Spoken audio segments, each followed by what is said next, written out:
Hello, welcome. How are you doing today? Hopefully you're doing well. And we're back with some Halo. Alright, there we go.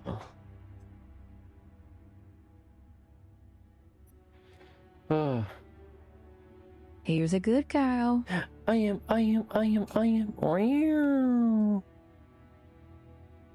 Wow. Already. Wow.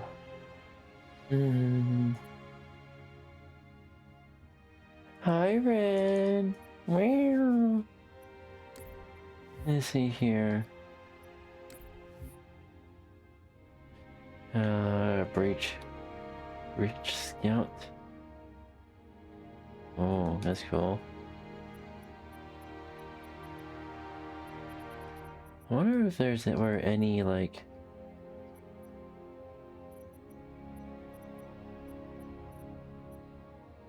I wonder.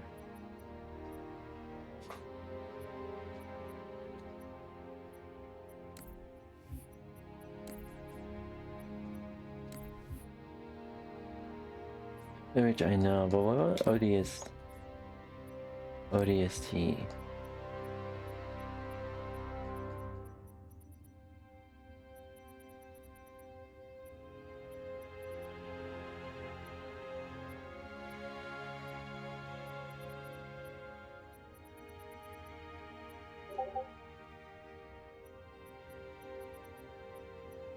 Oh, alright, yep. And you? What was that?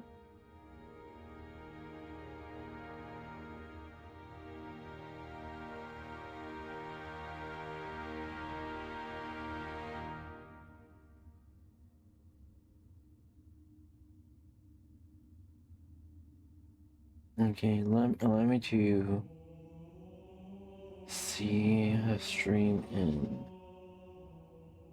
on Twitch. Meow. Okay, and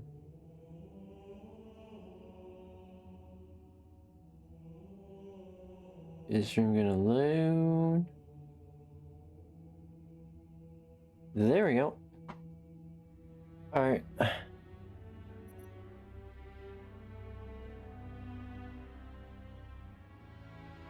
Alright, now time to play some Halo.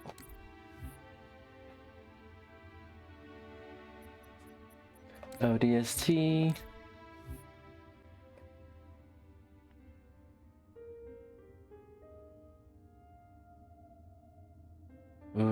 And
ooh.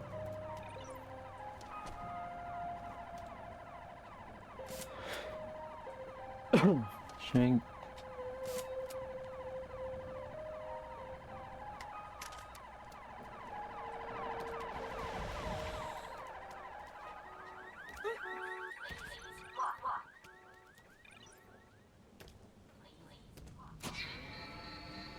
Let's go. Alright, so I guess the story of ODST is just finding out what happened, and that's pretty much it. Seems simple enough.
Alright, like that was easy enough.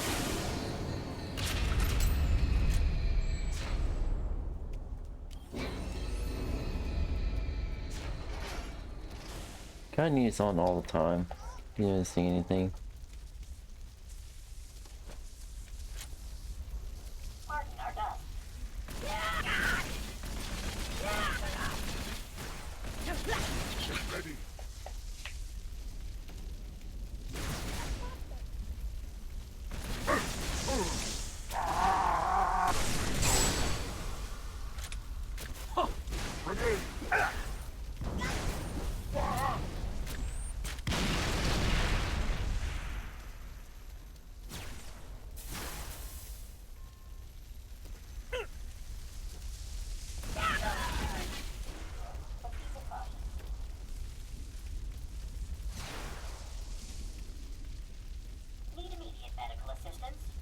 Alright.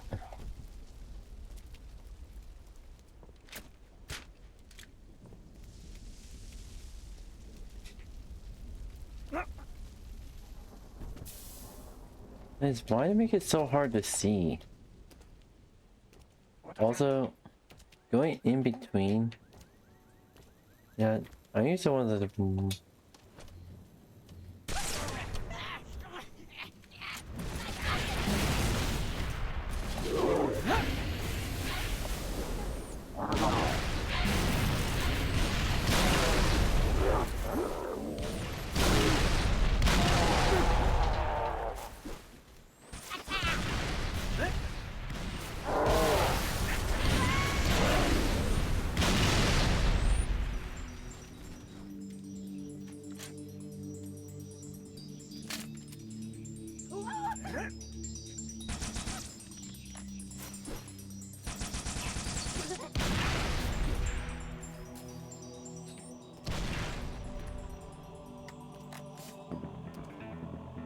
Alright.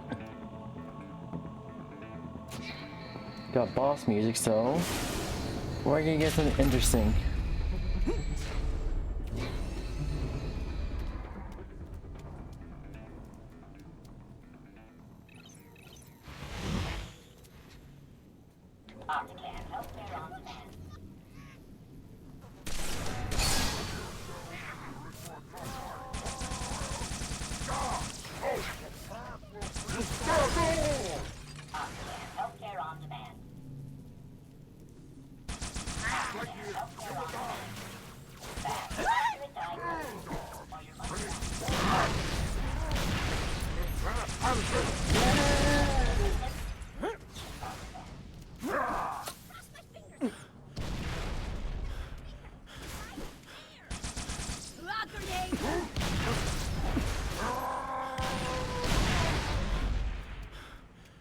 Oh.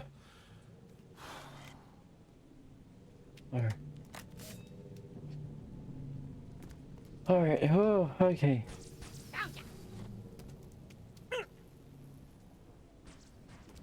Run!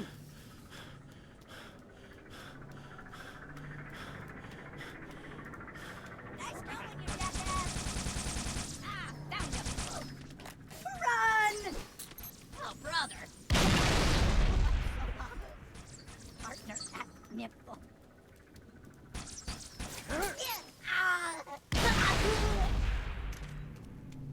And you calling jackets, huh?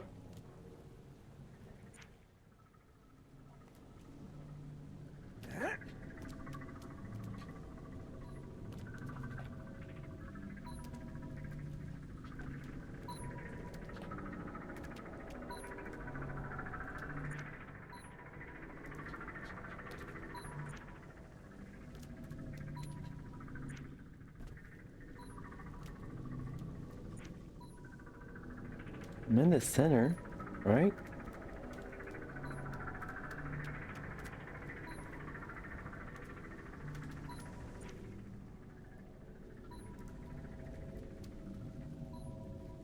What am I looking for? Okay, can someone tell me what I'm looking for here? Oh, hi Jane Doe, welcome. How are you doing today? Hopefully you're doing well.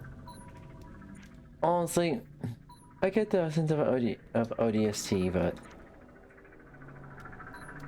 y'all could have made things a little easier to work with.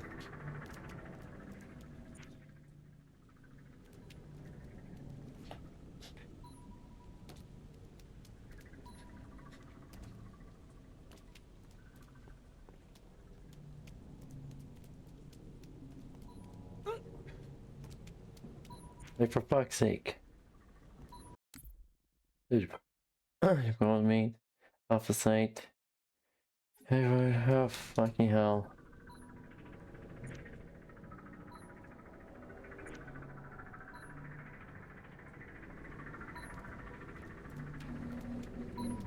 Okay.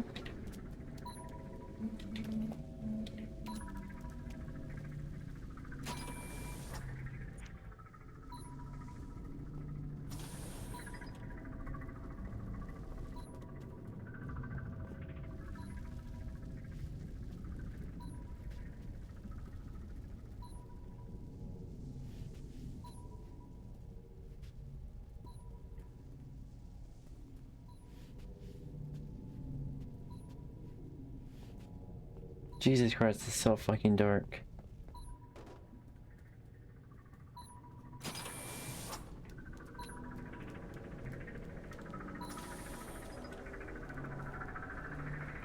Oh. Where's the rest of your team, Trooper? Scattered, dead, I don't know. That's too bad. We're gonna need all the men we can get. Oh, we're gonna get another mission.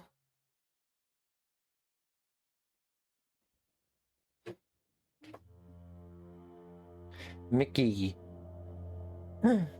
Mickey. Gusta, Mickey. Hi Flower, welcome. How are you doing today? Hopefully you're doing well. Hopefully life been treating you well.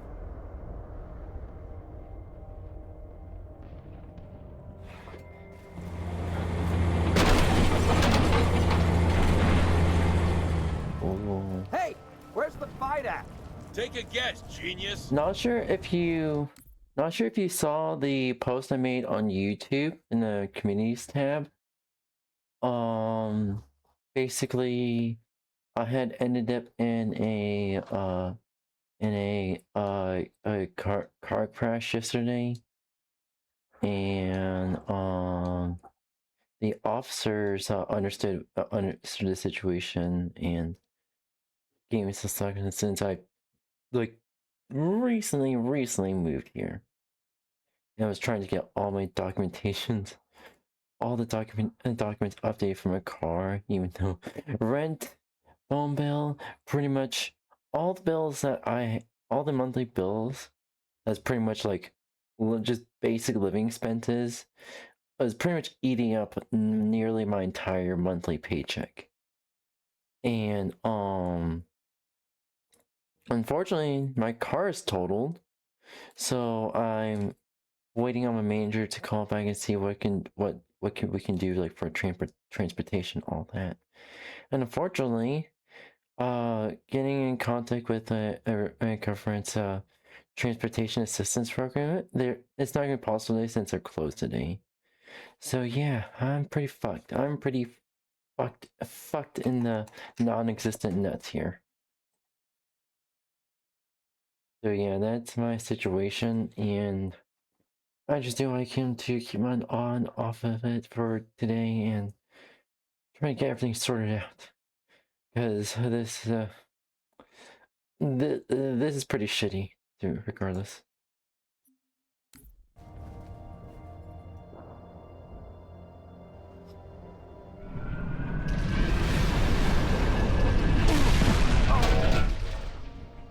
Son of a gun!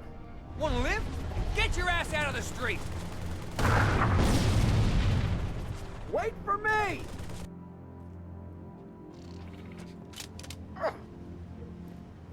Come on!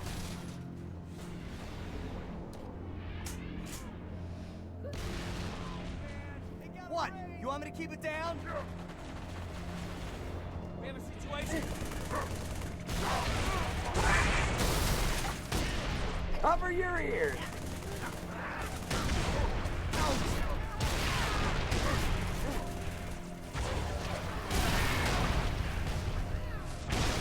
Last mag. Get to the Scorpion tank river before the Wraith takes it out!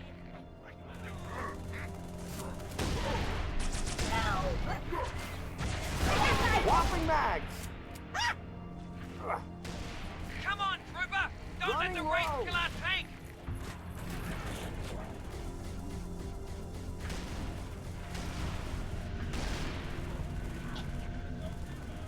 Where did my... Trooper, get in the tank and start shooting or we're screwed!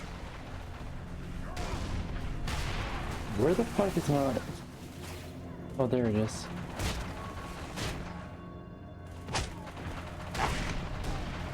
Reloading!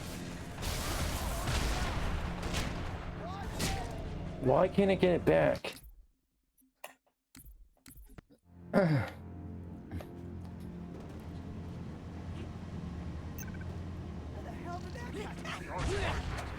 to the Scorpion tank river before the Wraith takes it out! Changing mags! Come on, Trooper! Don't let the Wraith kill our tank!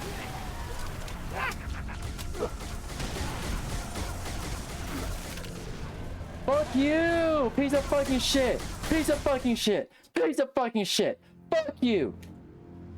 You know what? Fuck you! I'm on your side! We have a situation.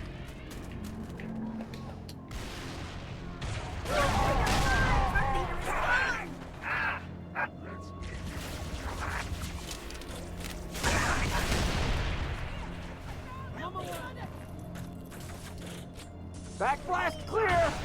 Last mag! Eat it! Eat it! Is that it? Get to the Scorpion tank, Trooper, before the Wraith takes it out!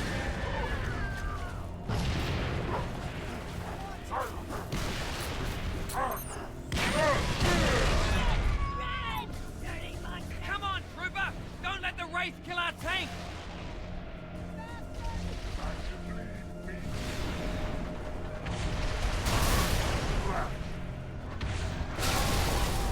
Trooper, One get in the down, tank and start five shooting or we're civilizations to screwed! go.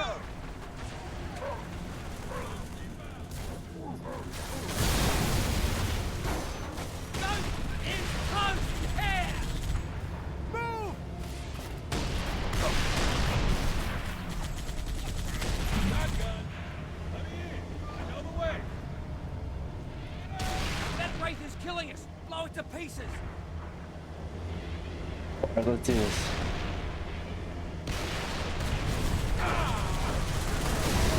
Hostile down. Good work, Trooper. Covenant's controlling us back block by block. Every Marine in this city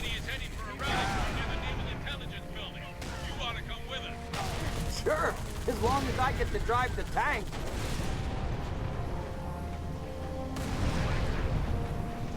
Let's go. Let's fucking go. Reinforcements inbound! Hold your fire! Scout for the count.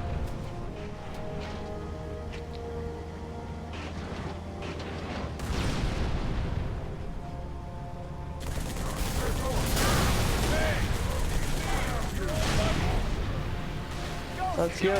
Marine, pin down! Far corner of the next plaza! Get back to cover, trooper! Once you commit, don't stop moving! Hey, can you go?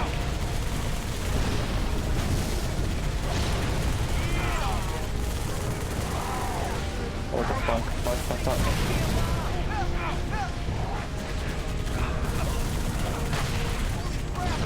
Rip stuff up. Watch it! Then no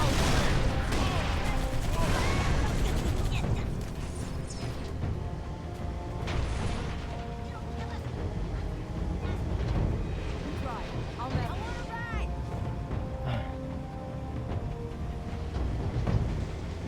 Yeah. Hold on.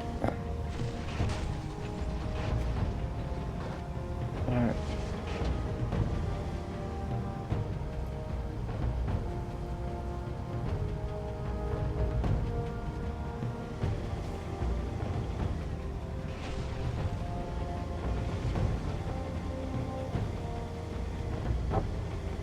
Damn it! Here comes some more.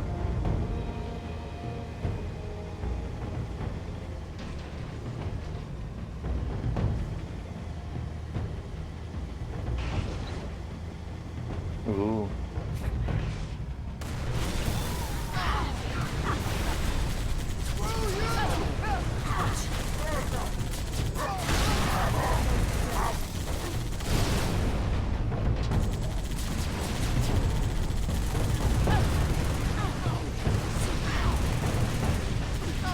Hey, I'm trying to shoot back here. You want some?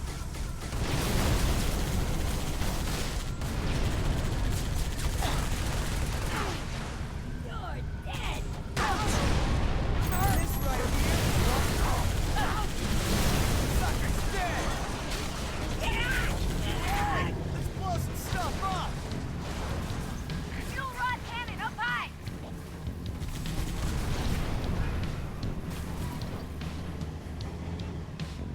More contacts. Cover. Sucker. He's here. Damn Chew on this. One of us will get to it. Save that crap for the bad guys.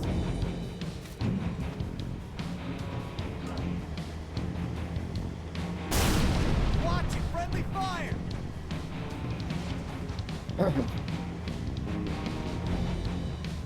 Okay, come on. Let's go.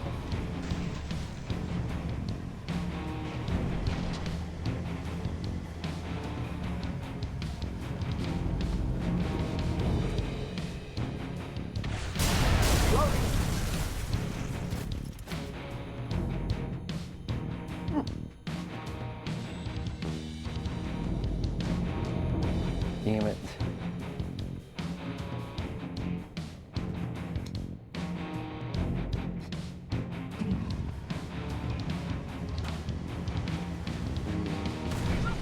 Head to the security yard at Single Boulevard. Fastest way to the rally point. Placing a beacon on the door. Let's move, trooper.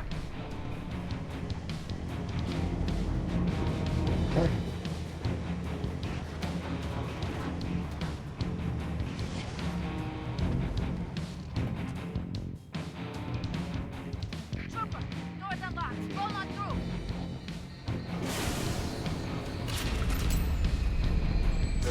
Ghost turret's hot. Ready to fire.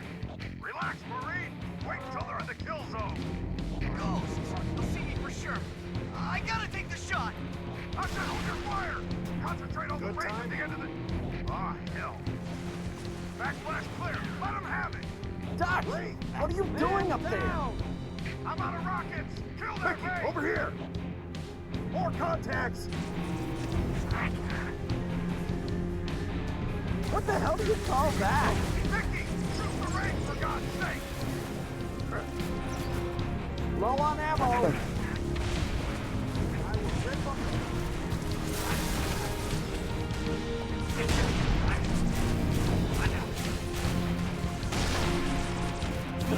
On my last tag.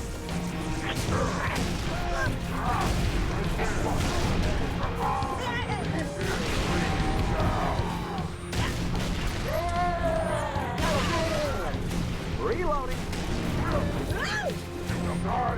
Grenade!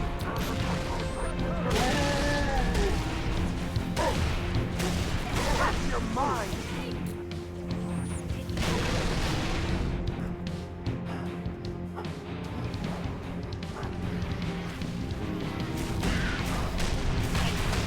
Up floor. Reloading.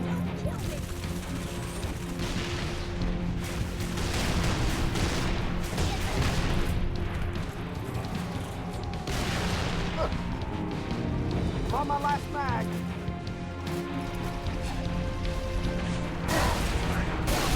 Racist history. Your mama never loved you, and she dresses you funny.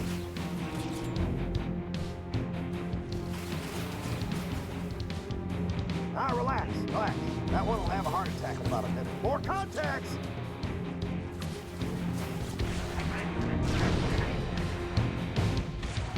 Running low! Aw, crap! Watch the door!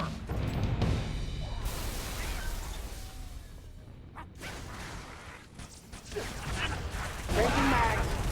Heretic! What?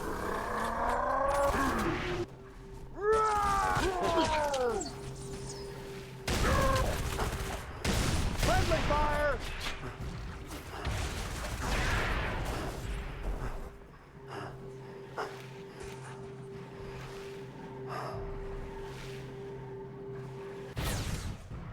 Cover me, reloading!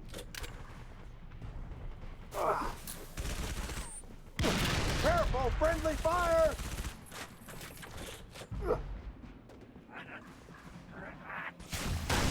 All right!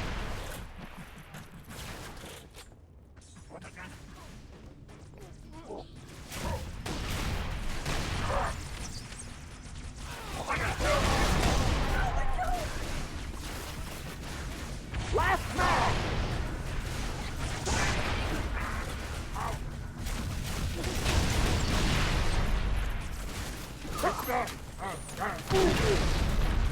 Ah, one ain't worth bunching your panties over. All right. Grenade out! Hold your fire!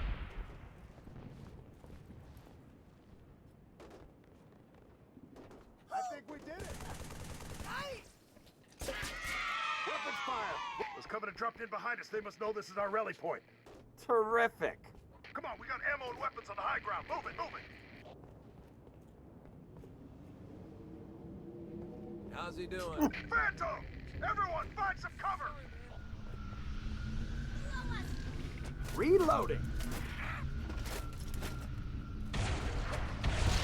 Running low.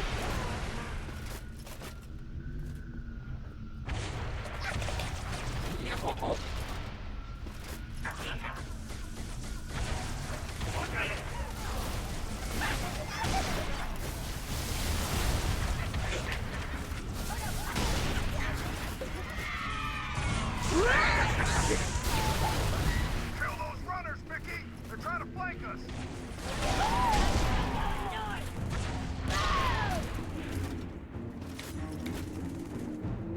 I got him pinned!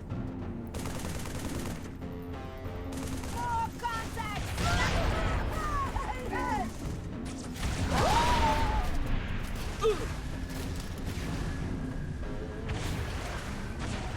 Last match.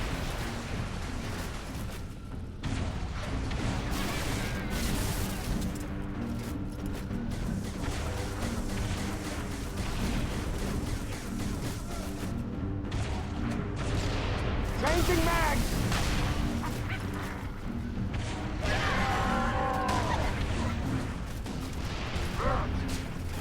I'm gonna give you a posthumous medal.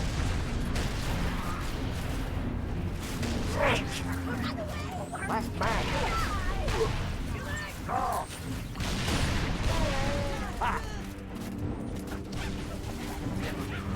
Alright. Hey, life was mine. It's killing the hell out of those dudes. Let's go. Let's go.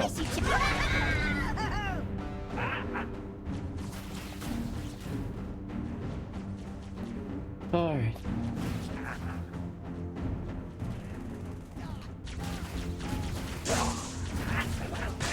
You want a war? We'll give you a war.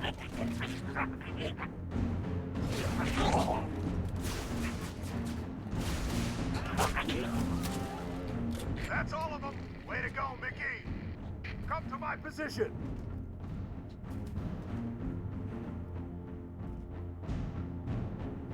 What, you never saw a real ladies' man before?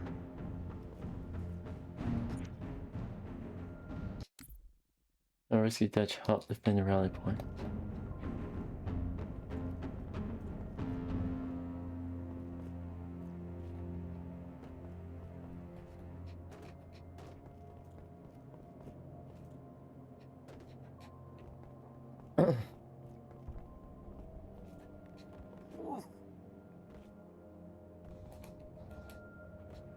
Reloading. Alright, let's see here. UK flower?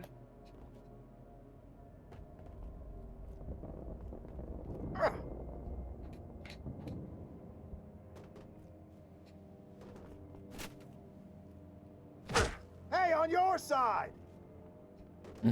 Here's a good girl. I am. Oh, wow.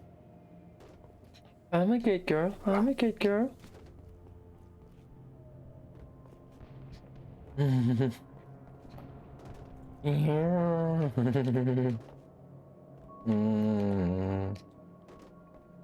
Yeah, you are. Yeah. Meow.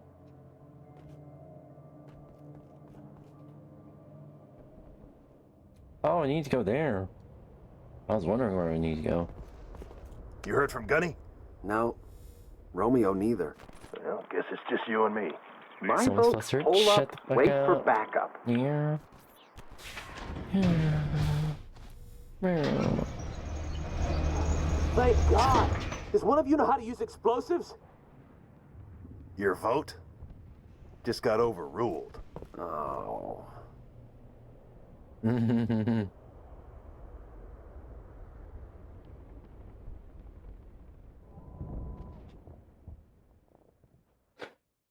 Lol. Okay, cool. Yeah.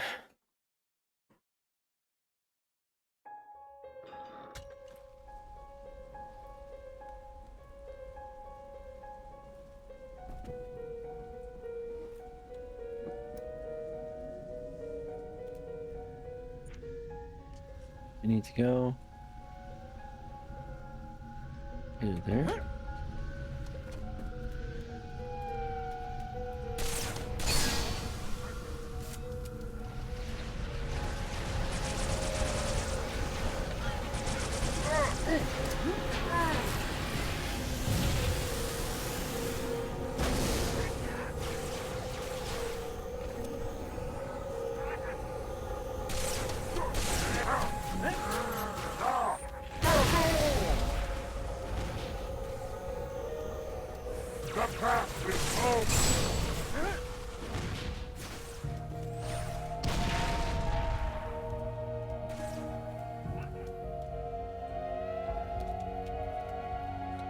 Oh.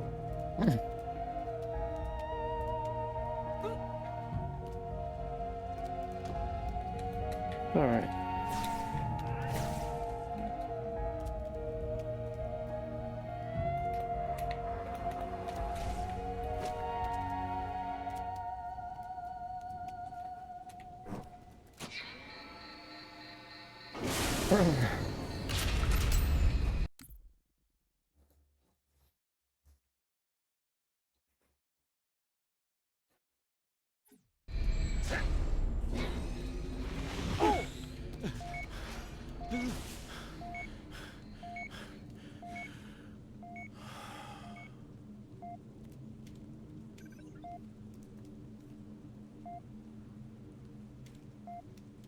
Okay, I need.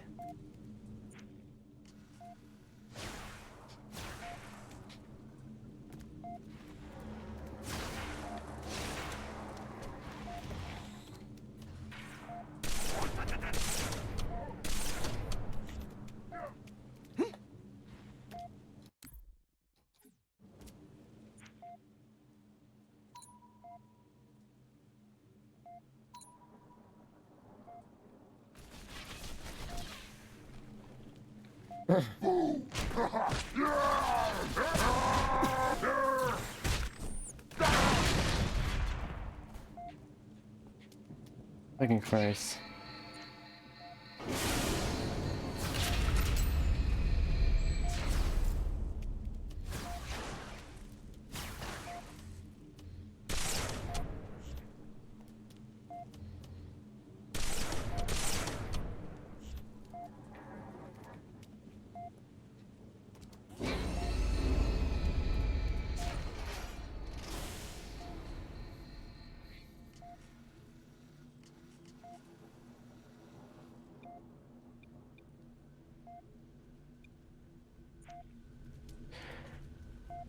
Optican,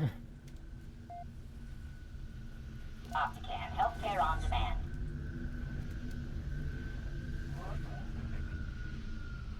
Okay, there we go. Alright, whew. Now get moving.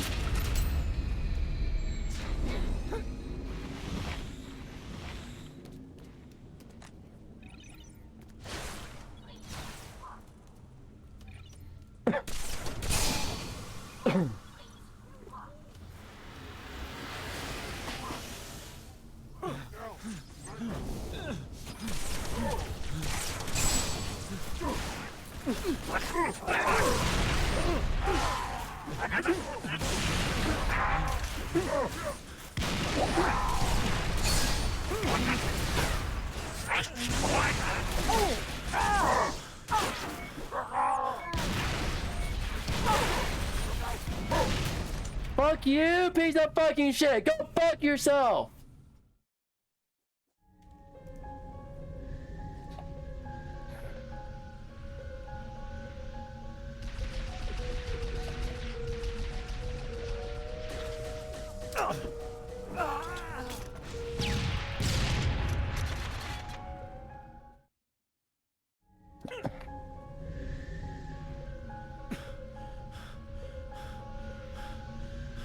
Well, now I can't see shit, thank you.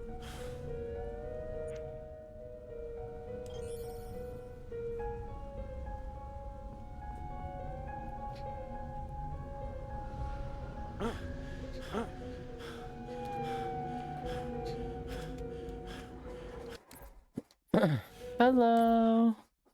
Welcome. How are you doing today? Hope you're doing well.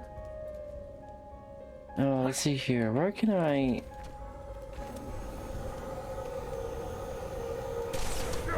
Time to die!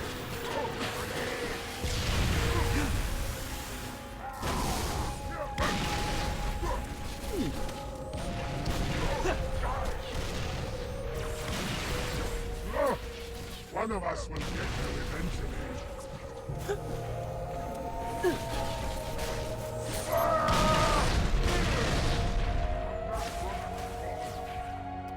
What?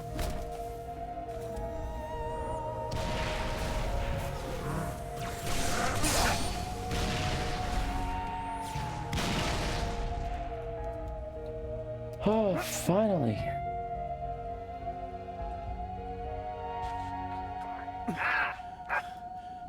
Fuck you! Fuck am I supposed to go?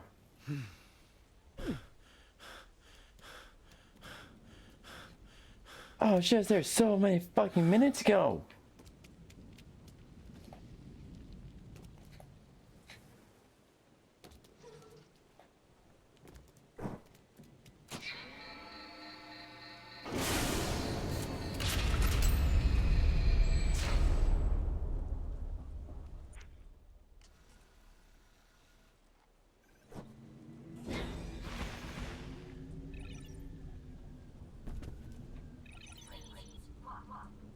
Hello,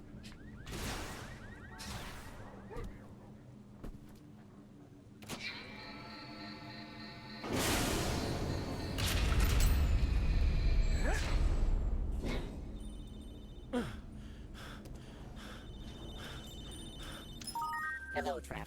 Mombasa welcomes you. Anxious? Stressed? Please remain calm. Control circuits now open with pride.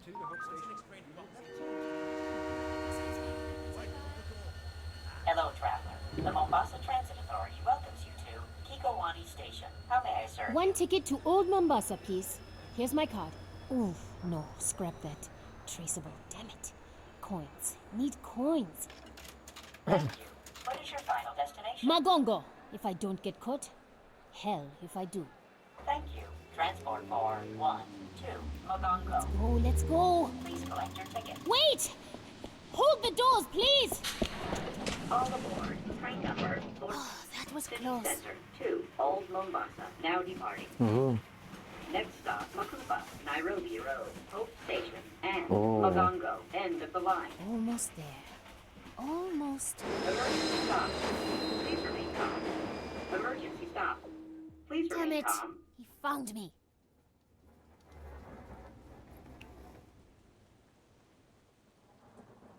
Okay, that was something.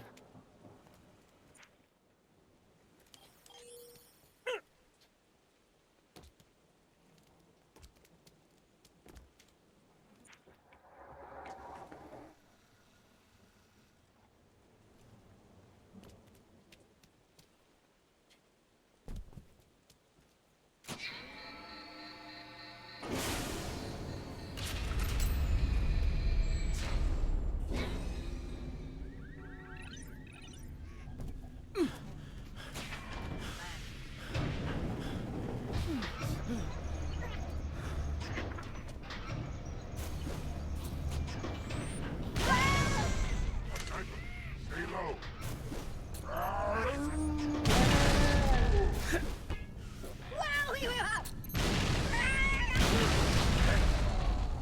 Lol. You killed Flip-Yap! You killed Kenny, you bastard!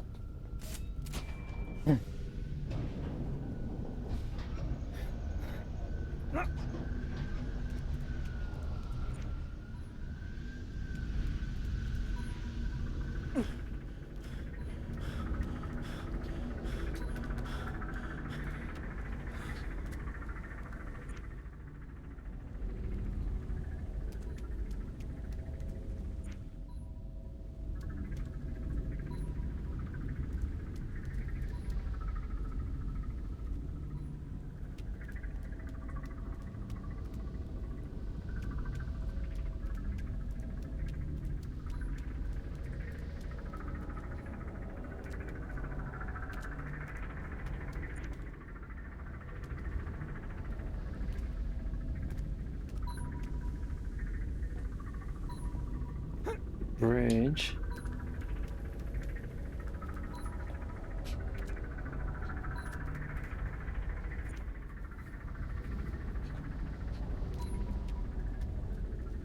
Oh, there it is.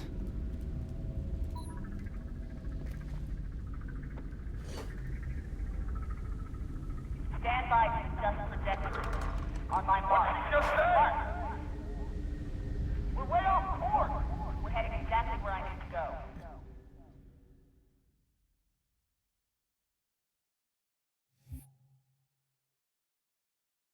Ooh, alpha site. Dutch. Oh no. Only alpha site. 2 hours after drop.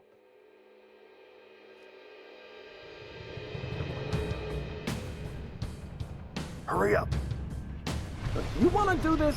Be my guest. But this ain't a job you want to rush. That do it? Signal's good. Arm the other detonators and pull back to me. Come on, tough guy. We got to blow this bridge.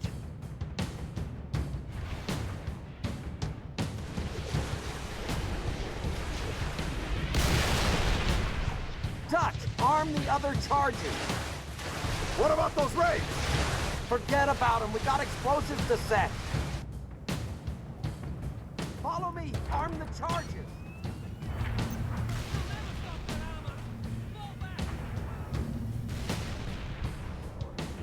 Swapping mags. Look out! Fancy!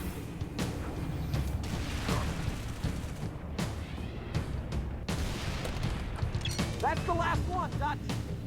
Everyone, behind those barriers, bridge is set to blow. Come on, Super, unlock the keypad. Keep it clean. Respect public property. If you don't let us trigger those charges, in about 5 minutes, your data center's gonna be crawling with Covenant.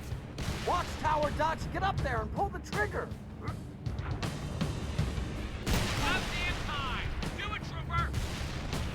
Kill their infantry! Don't let them cross the bridge! Alright, let's go, go, go.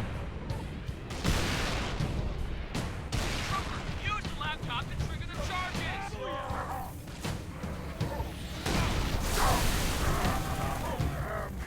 Watch those rays! They've got us dialed in!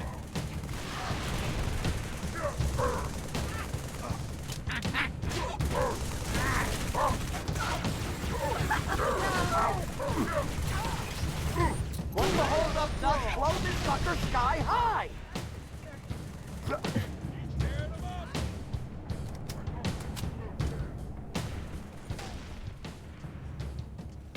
Where am I supposed to go? Bridge 12 and 7. Have a pleasant trip. Where am I supposed to go? Oh. Yeah! That's the way!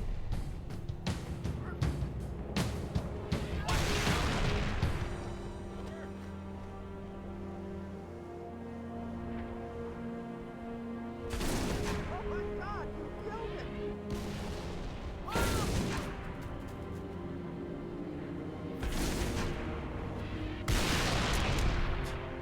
Ah, man, Covenant landing on the other side of the wall.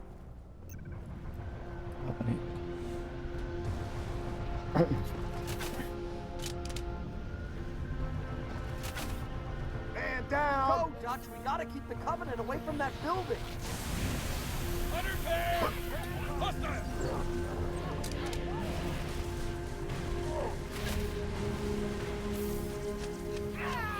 You ungainly, floundering, monstrous bag of horse crap!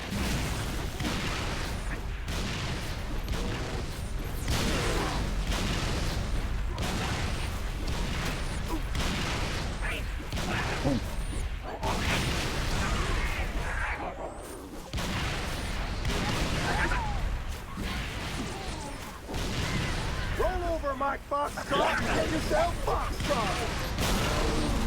Die! We'll get you in numbers. Oh, what a throw!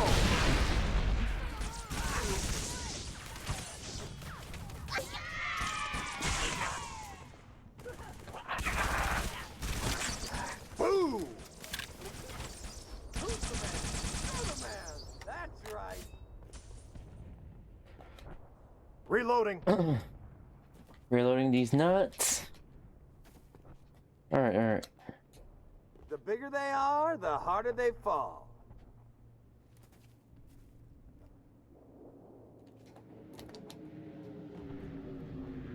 Good work, people!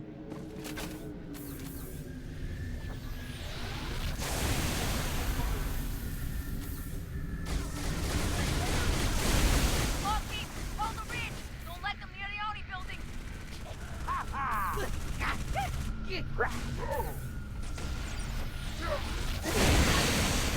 Say hello to beer. Stuck it.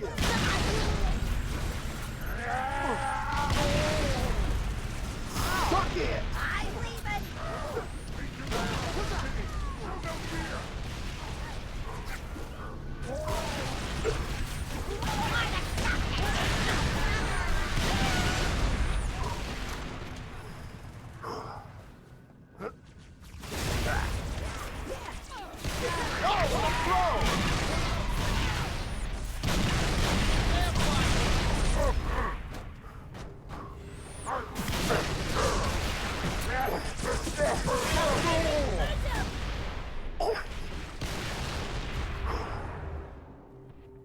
More phantoms look sharp.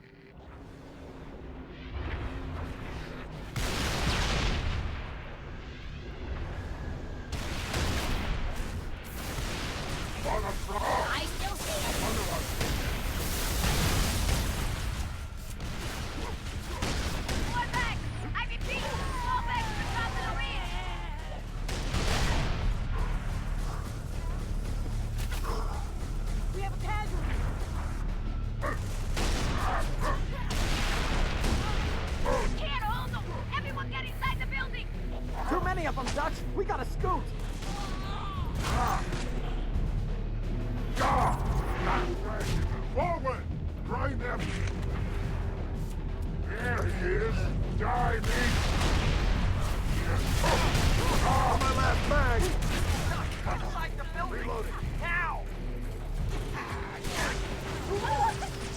Don't lose it!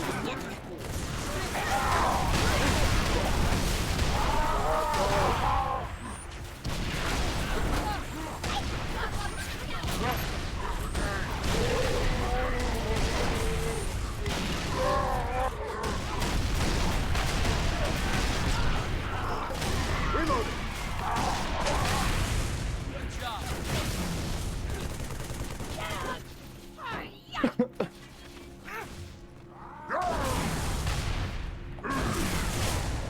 Hi there, stupid.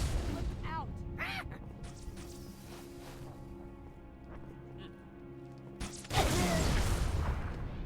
Look out!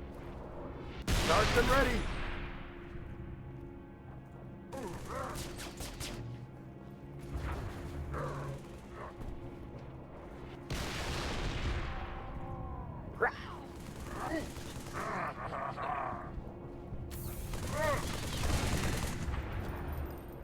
Take cover!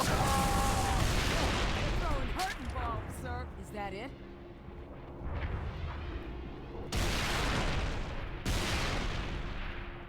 Cover!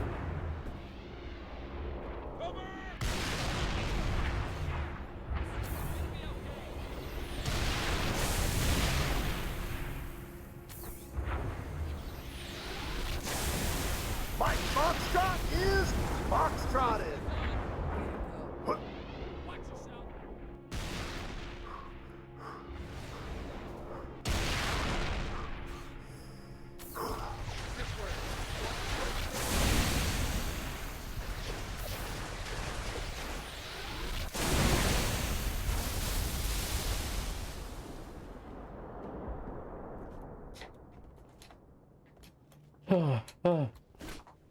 Hi.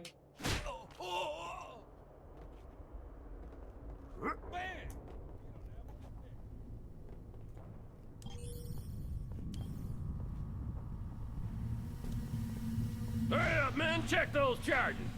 Wait, what? More explosives? Yeah, what gives? I thought we were supposed to protect this building. I have orders to deny enemy access to all classified data housed in this facility. You don't like it, jump your butts back into orbit. Only thing I don't like is that our butts are currently inside this facility. They're cutting through the door! Settle down, people. Find some cover. All right, here they come. Watch your crossfire, people. They're coming in on the left. Adjust your fire. And devotion! You're tough! Look out!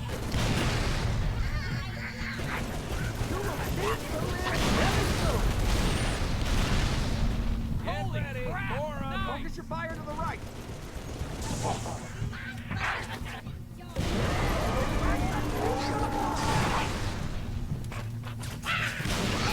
They're pouring into the left.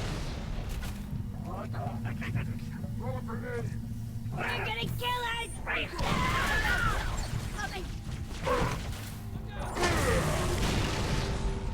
Monster! Roll over, Mike Foxtrot. Get yourself Foxtrotted. Help! Time for medic.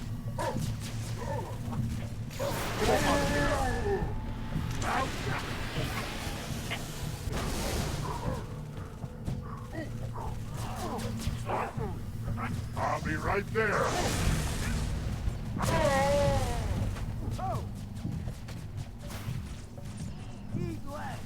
I like getting up close and personal. Like, hold on. Like this. Come on, give me a hug.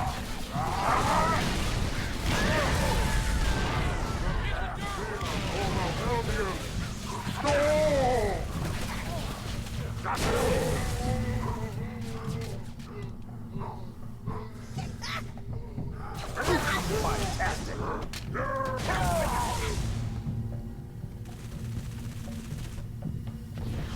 Don't let up!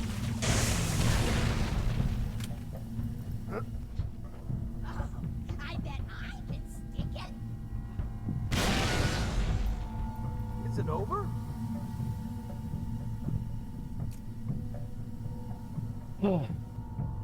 We took him! Have you gone Section 8? Not gone section. Big nuts! You could have killed us! I mean, I did.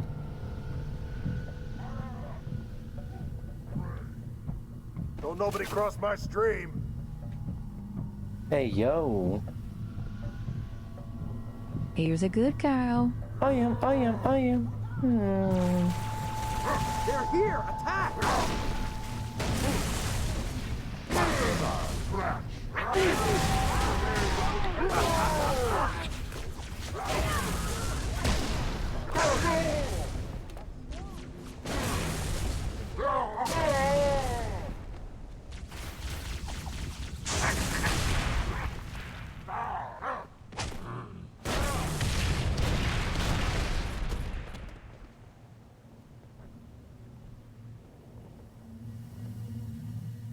Let him go back and tell his buddies the bad news. Ah, Lol. that's the last of them, Dutch. Come to my position.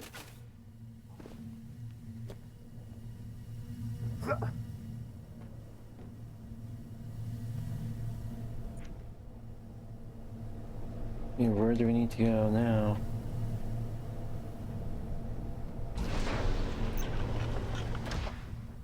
Everyone on the elevator. I put enough charges in this shaft to blow this building twice. All right, that's it. Transfer the detonation codes to my comm. If anyone's taking this place out, it's gonna be me. Let's go. Let's fucking go. All right. Even Bird's gonna meet us on the roof.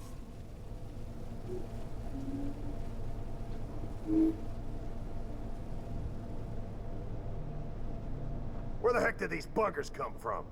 Underground tunnels are filled with the damn things. Finally, a good reason to blow this building up. Oh. We got drones inbound. Move that thing.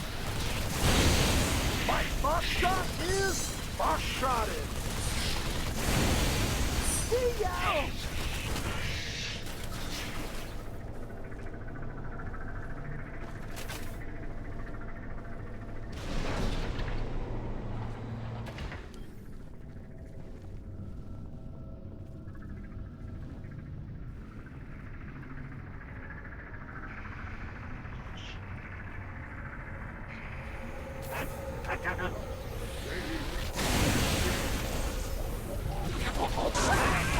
Got it!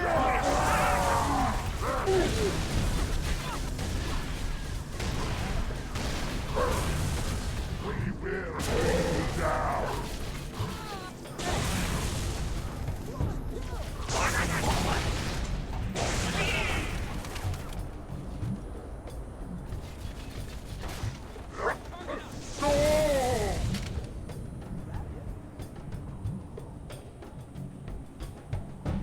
There's our ride. Go, go, go! Let's go.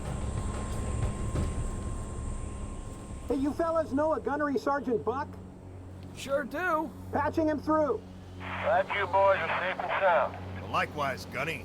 You need a Nice. pickup? As long as you're offering. We're in the police HQ. Can you take us there? Affirmative.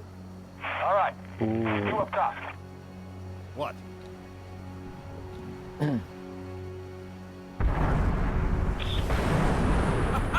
This day ain't turning out so bad after all.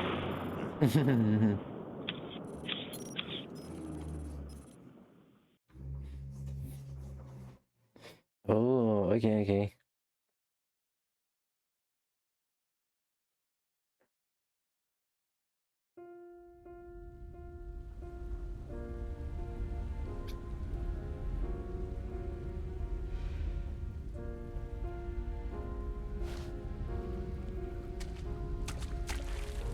Aww.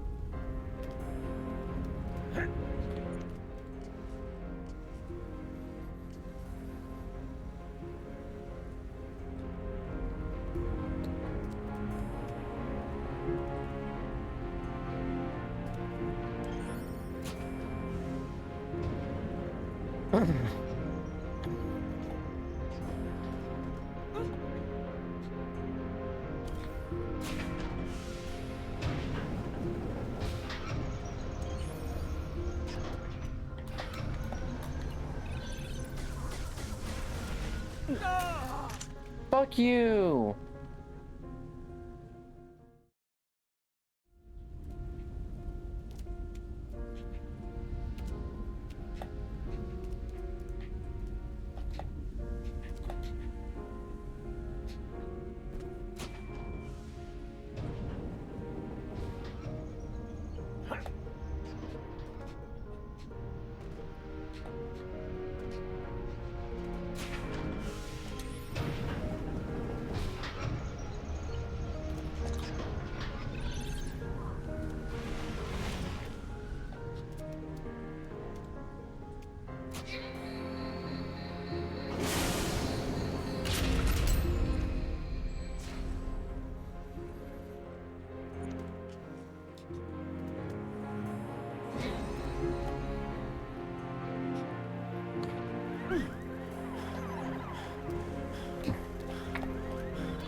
Alright.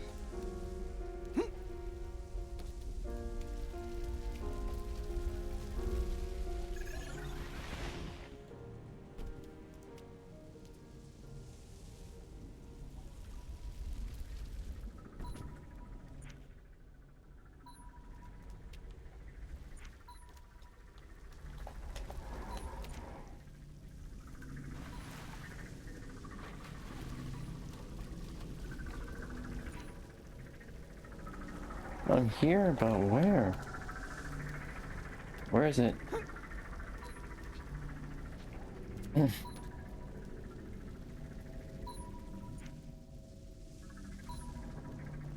Where is it? Where is it? Where is it?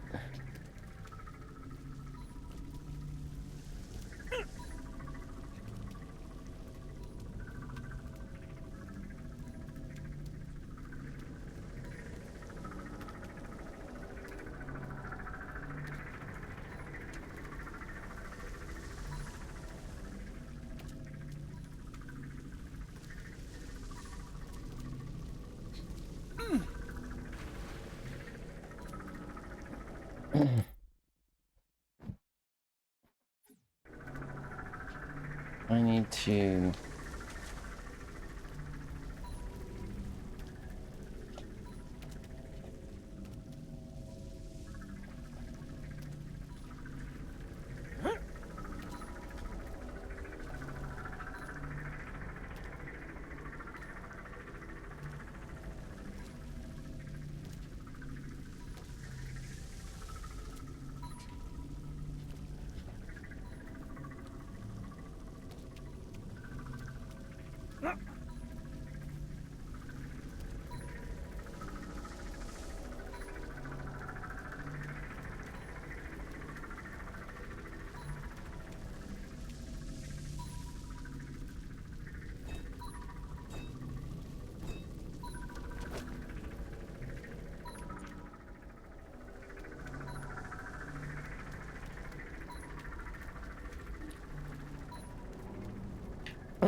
Okay, but where is it?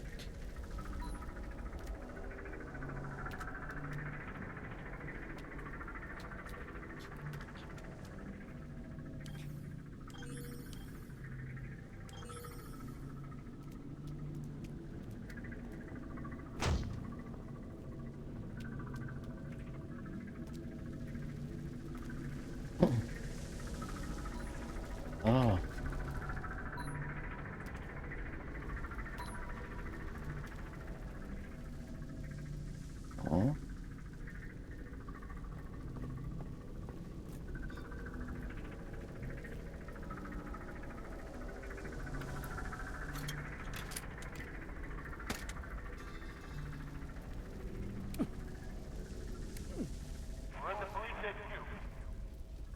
take us there? Affirmative. All right. You two up top.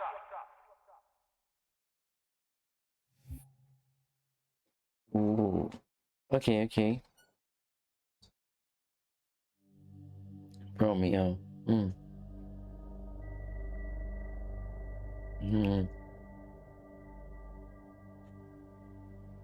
Empathy headquarters, 3 hours from now. And MPD. Clear? Yeah, we're good. Hey, rookie, you out there? Respond, that's an order. Give it up, Gunny. Even if he ain't dead, he's lost in that soup. Our comms can't cut through that. Oh, give up, huh? What if it were you down there? Just saying.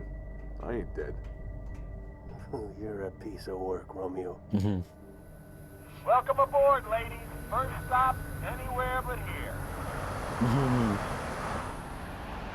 Banshees, on your 6! Hit the deck! We're losing her. Watch out! Ah! Mickey, Dutch! Status! Alive or dead, we're pulling them out. You hear me? Make some noise. I got your back. Ooh. Back inside. Let's find that pelican. What about all those Covenant we sidestepped on the way up? Now we get to kill them. Take good care of it. Thanks for picking such a tall building. I'm really digging all these stairs. Do you ever get tired of bitching, Romeo? You ever get tired of busting my balls? Point taken.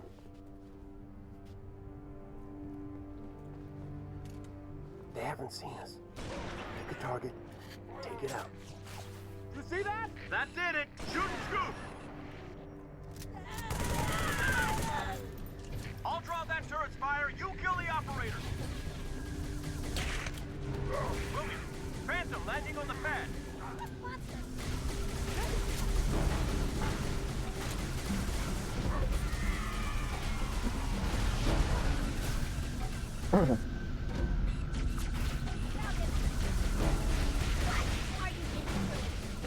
Just right, I can't even. Come on, Romeo. Push through these doors.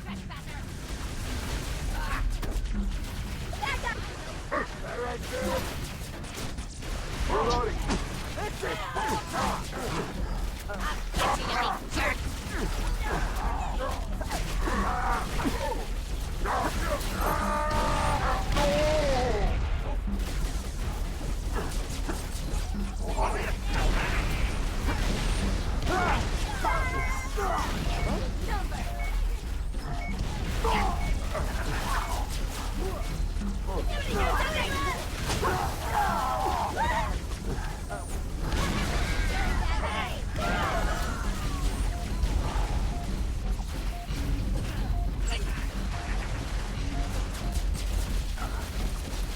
That's it. That's it. Hey! Stuck his butt! All right! Oh, bring it on! Nothing but teats and tedium, they say. I still...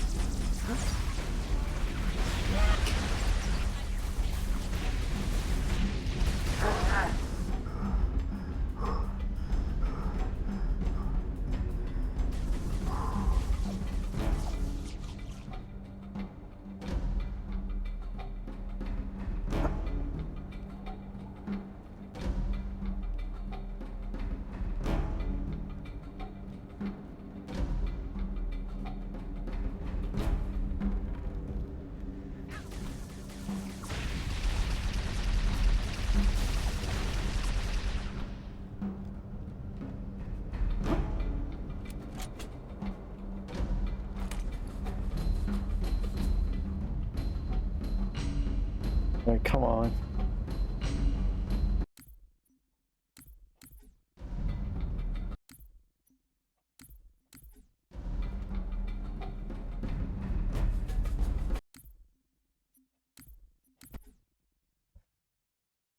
All right. Back inside. Let's find that pelican. What about all those Covenant we sidestepped on the way up? Now we get to kill them.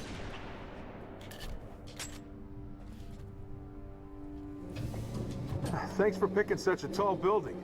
I'm really digging all these stairs. They haven't seen us. Pick a target, take it out. That did it! Shoot and scoot! Get the damn turret! I'll draw that turret's fire, you kill the operator. Changing mags. Romeo, Phantom landing on the pad.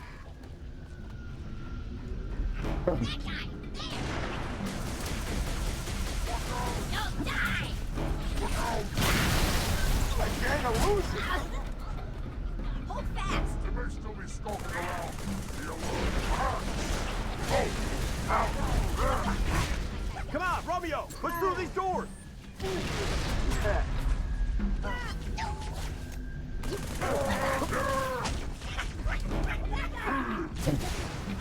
Got him! He's led!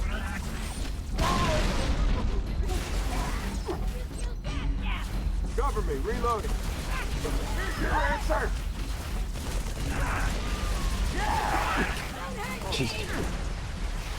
Jackals with carbines up top. Watch yourself.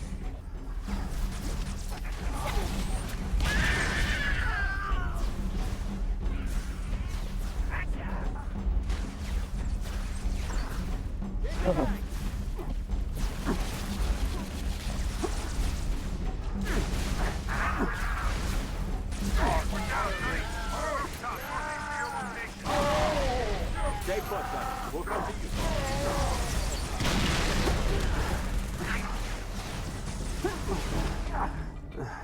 Grab some ammo, Romeo. These boys won't need it.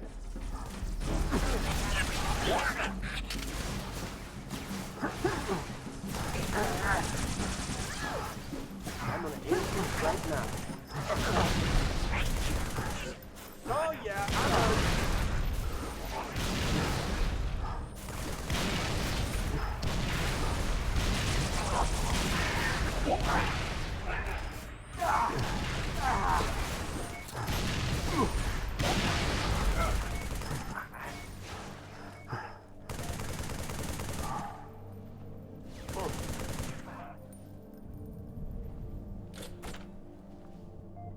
I think it's over.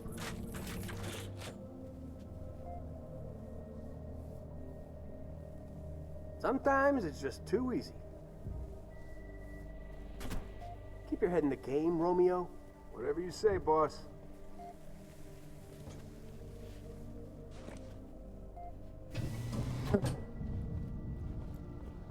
Sniper, up high. Make your first shot count. More of them. Romeo, get to work. Sniper. Sniper's down!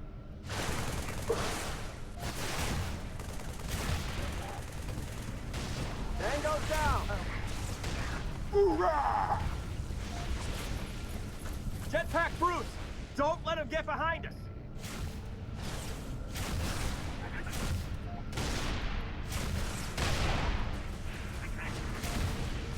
Last mag! Phantom. He's history!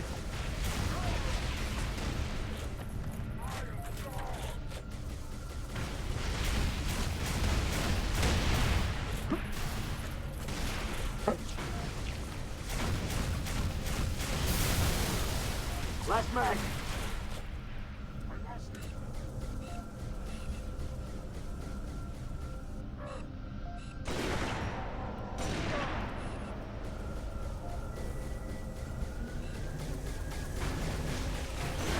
Fire on that crazy bastard! You big bastard! Sniping.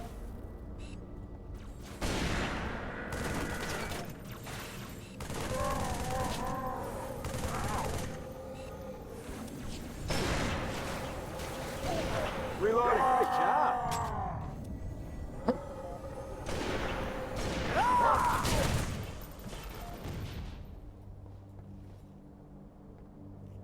Oh, Eyes on the prize. Let's find that pelican. Same song, new verse. Sometimes Okay. it's just too easy. Keep pressing. We gotta get to that crash site.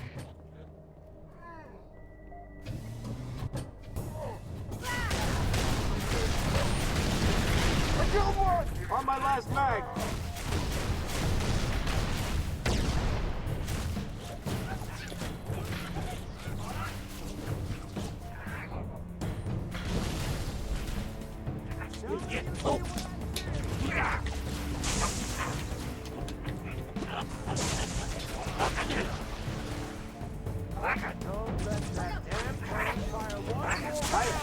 I'm Romeo.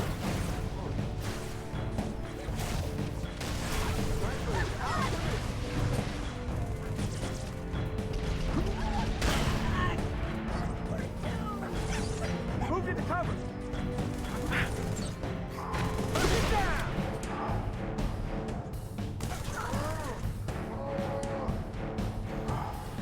Last mag. I'm on the turret. We got company.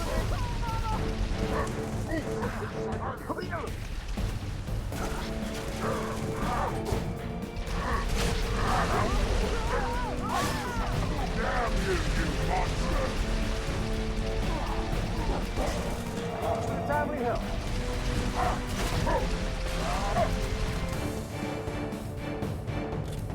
I'll scare him out. This is your 8 a.m. wake-up call.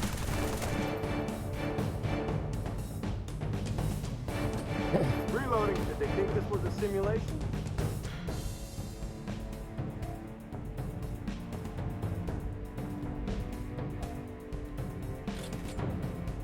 Grenade!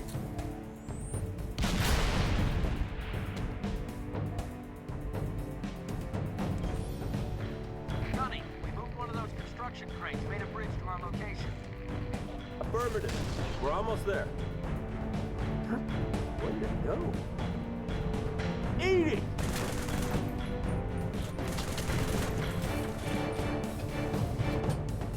Good work!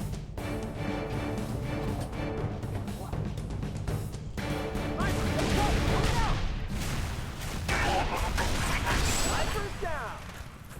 Low on ammo.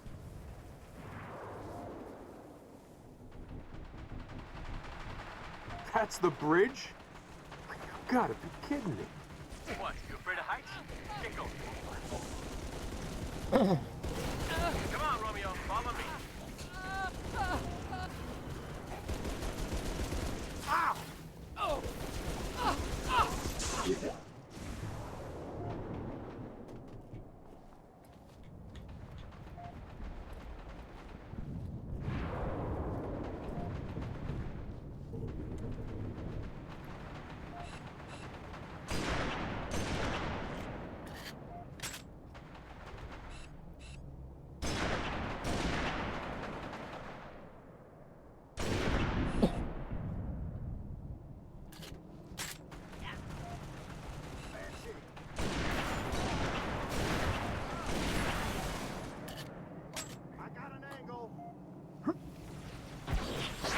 Cover your ears. What's our situation? Bird's wasted. Lost the pilot on impact. Rest of us are okay. Not for long. Phantom's inbound. Why am I not surprised? Pick a turret, Romeo. Conserve your ammo. This is gonna get hot. Phantom inbound! Phantom coming in left! Huh? Eat it! Target down! Low on ammo. Where am I at? That's the bridge? You gotta be kidding me.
situation?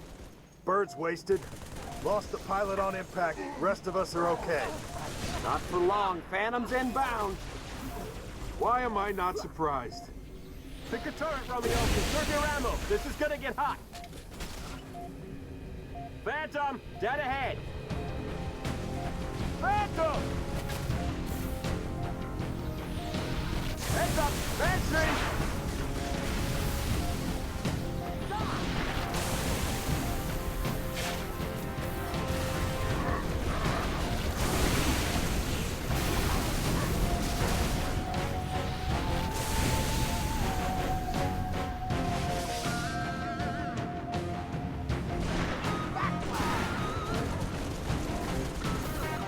I have them in my sight. Come on!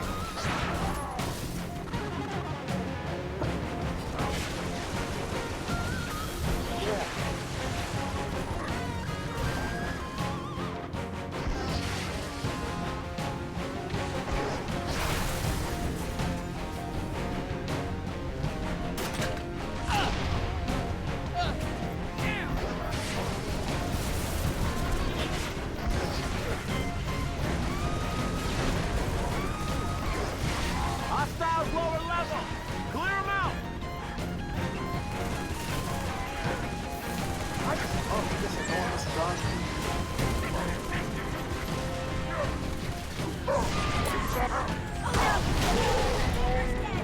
Fuck you!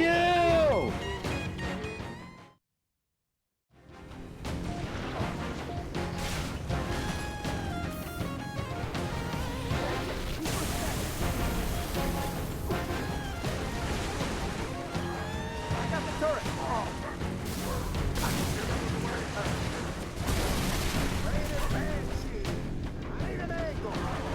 Hot love! Coming at you!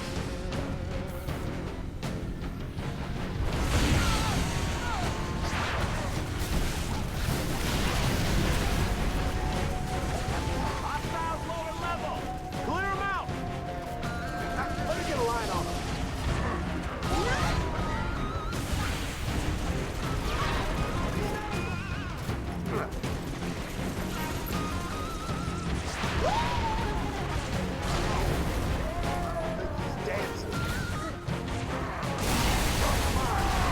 Running low!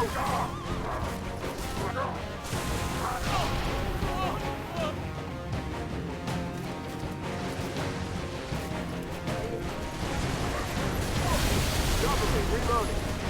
Hands up, coming in left.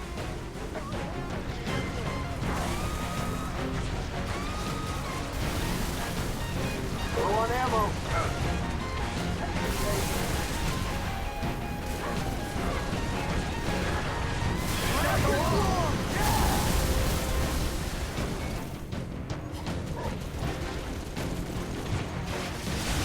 Flashbang! Keep it steady! Hit this porta!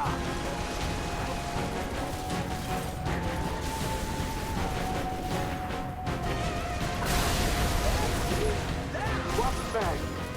There she goes!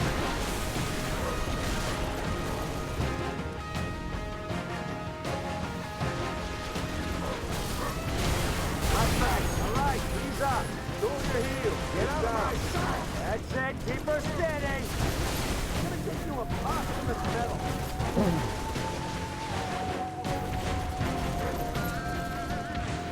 Change your mags. Keep her steady. Yeah.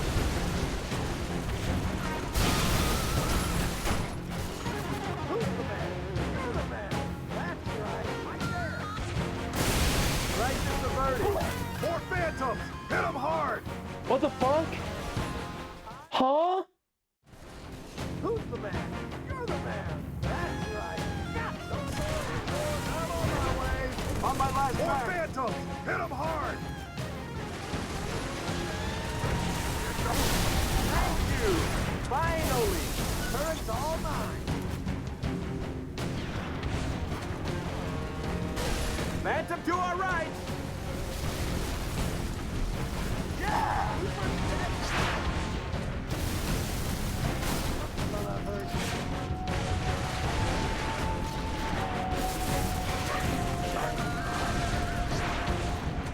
mag.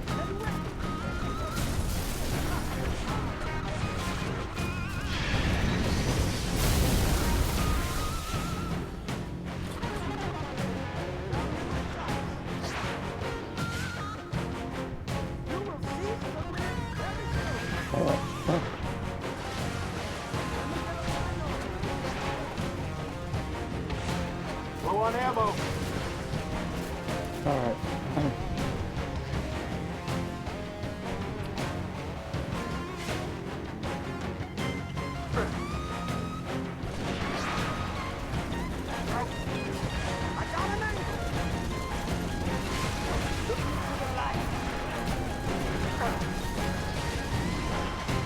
Jetpacks! Take them down!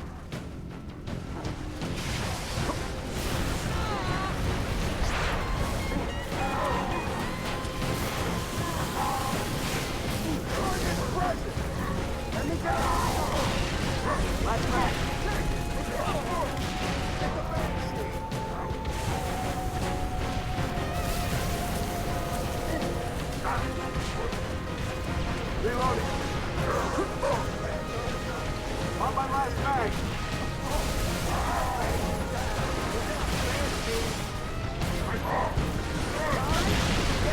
You're fun.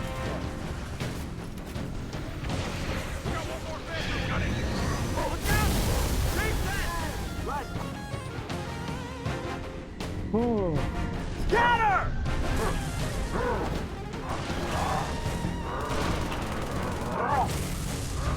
Shit.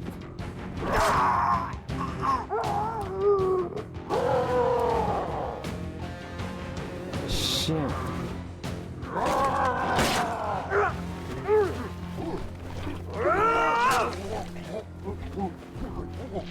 Oh shit.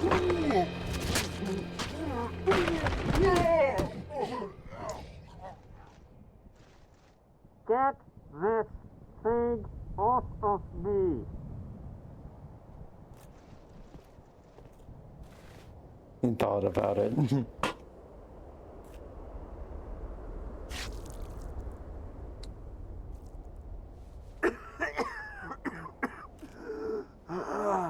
How bad? Not good. We're gonna get you out of here. Not by air, we're not. It's all right. I know another way. Shit. Shit.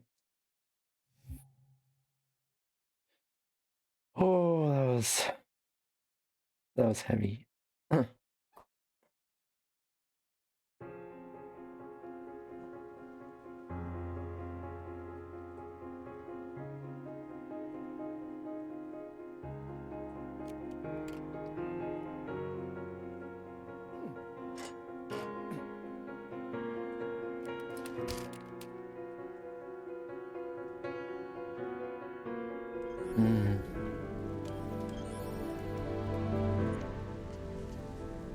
Here's a good cow.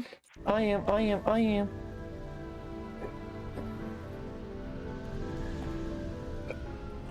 out of here.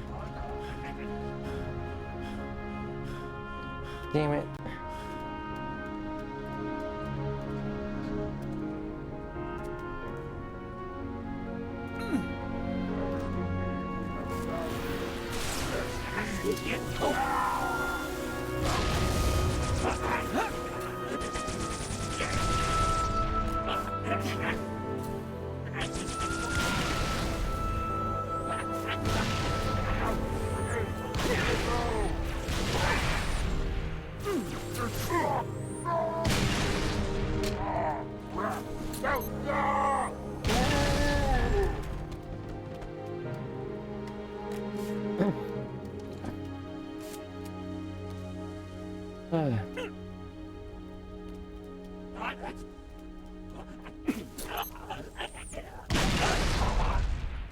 Thank you.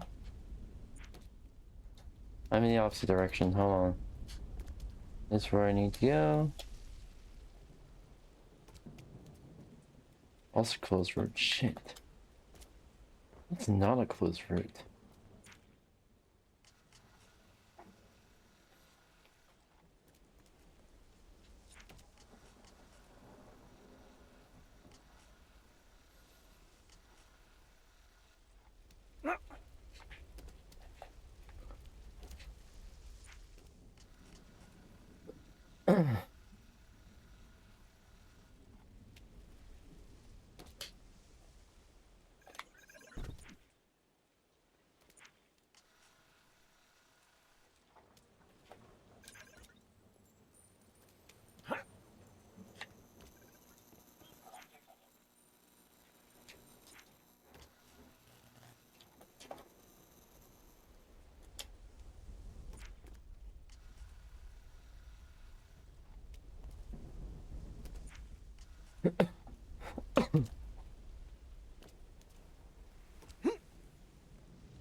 That's dark as fuck.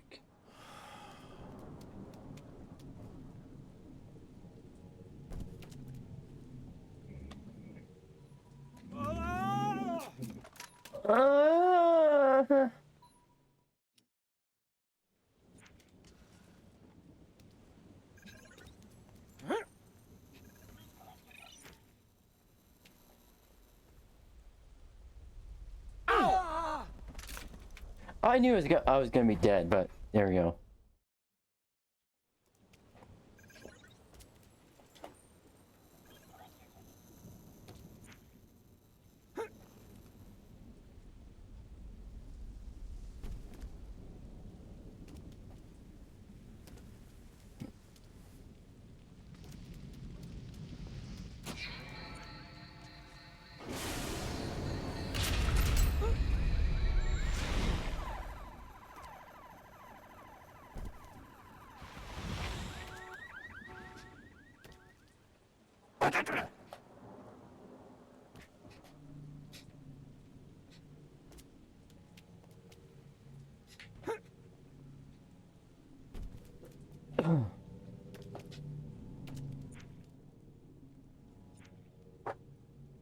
Alright.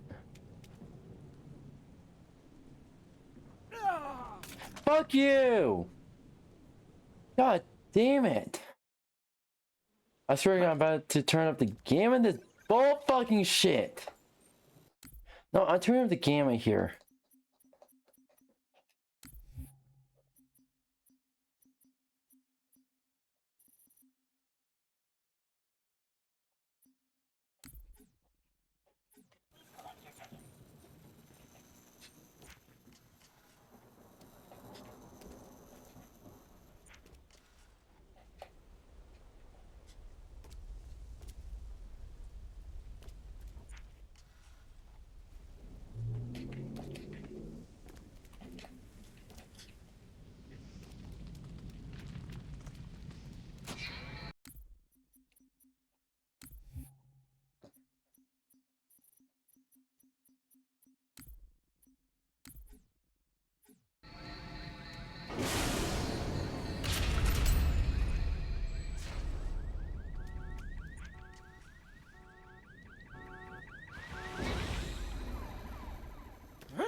I need to get out of here. I need to get out of here. I need to.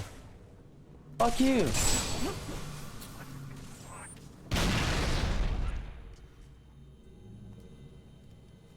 Went the wrong way, North.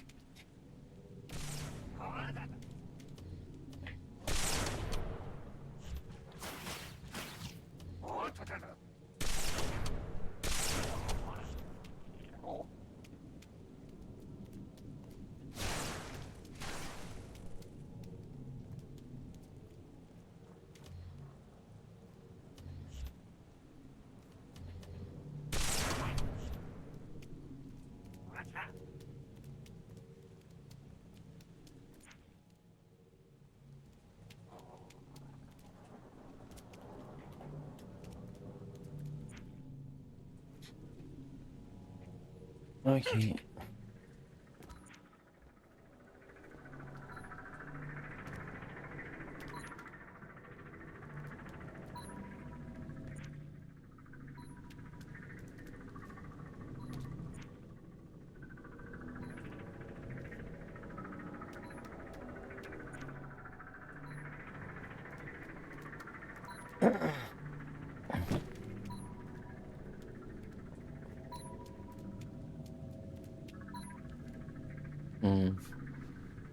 How bad? Not good. We're gonna get you out of here.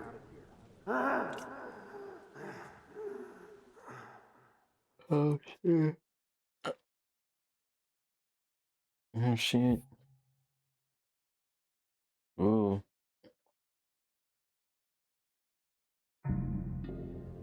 Buck. General on a station 5 hours after drop. Ooh.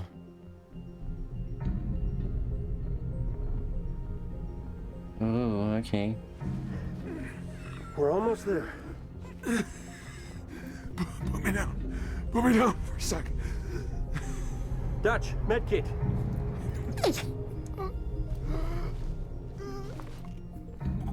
What's wrong with him? He's got a punctured lung. Can't breathe.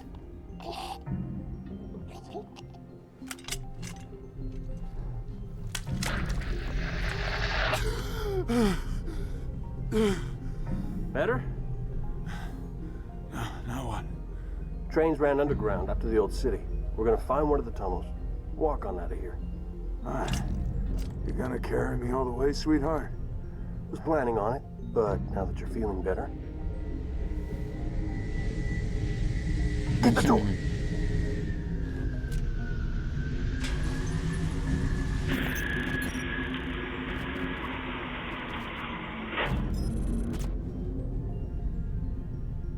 Ooh.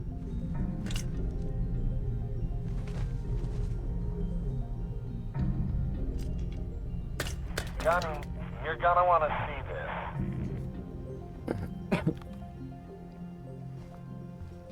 Ooh.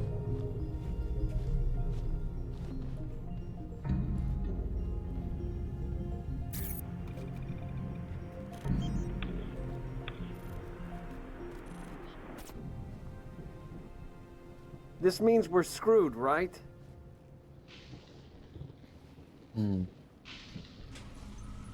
Not yet.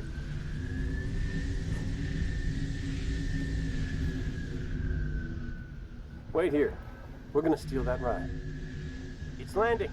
Now's our chance. Mickey, you're with me.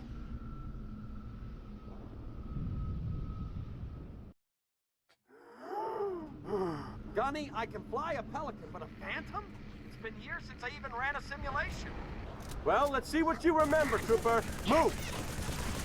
We're especially doing Hi,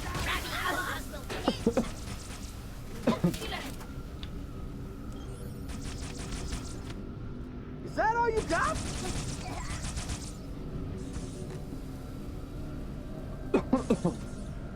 Alright, let's go, yeah. I have found my dinner.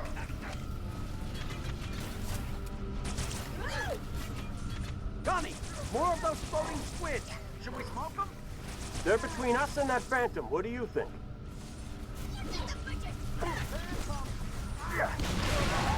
One more down!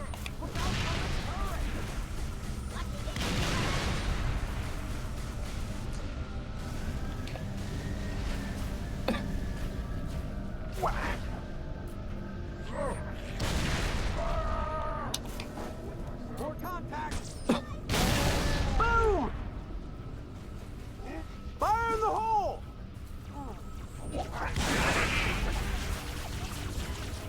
Go, Mickey, up the lift. Kill the pilot. Here goes nothing.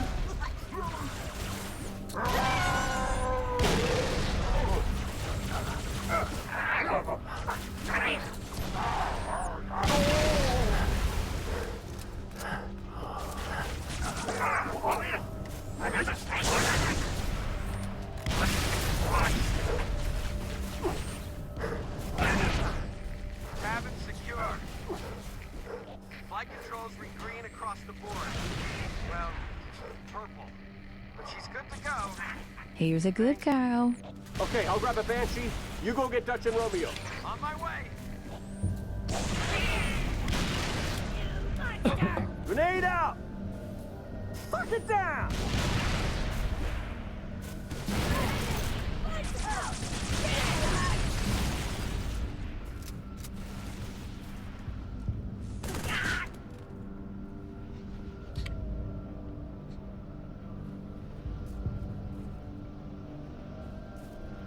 That wasn't the one. Was it this one?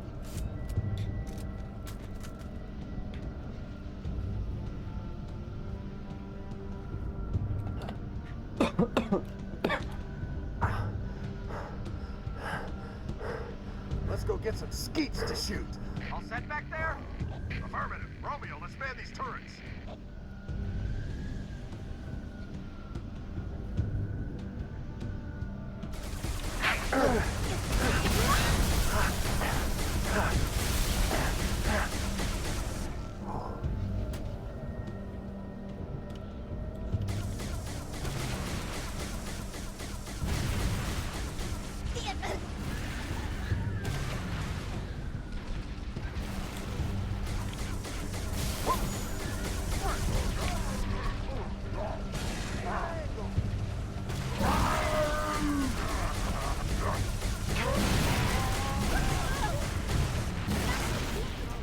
All right!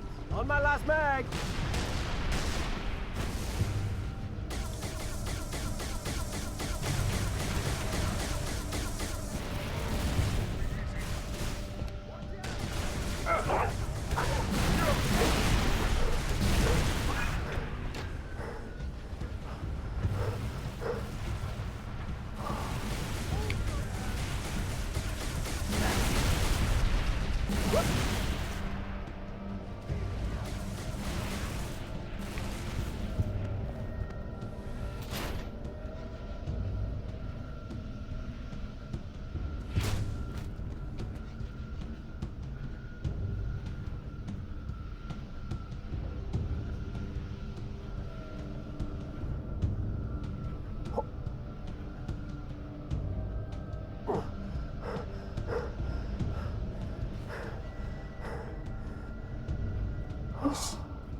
Banshees, coming through the tunnel.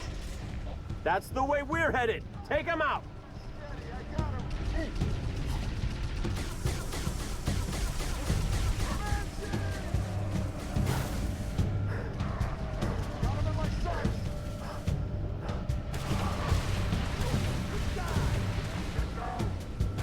Flop it out, Meg.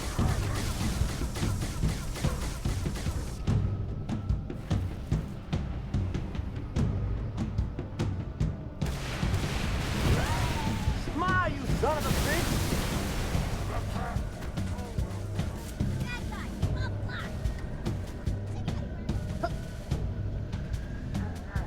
I think I might visit some unkindness on your ass.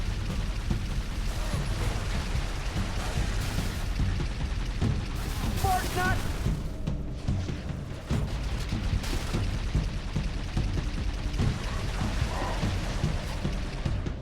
Last mag.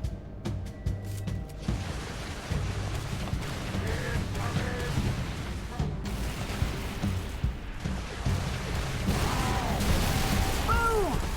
Head through the tunnel, Gunny.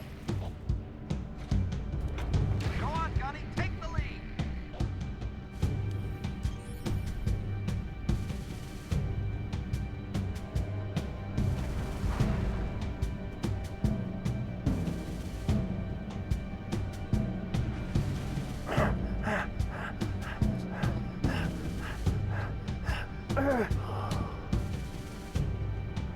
Where did they go through? Oh, there.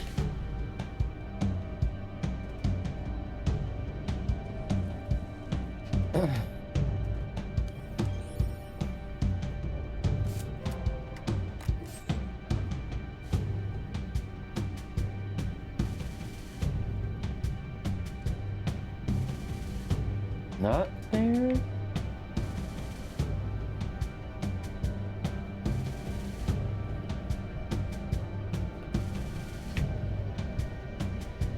Here.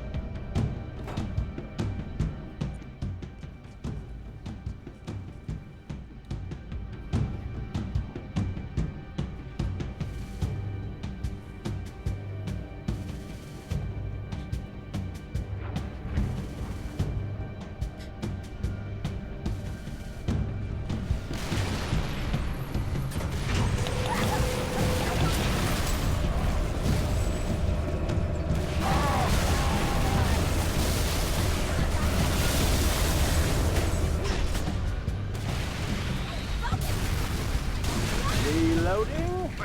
Look at that. I think we found us a squid house. Give me an angle. Burn it to the ground.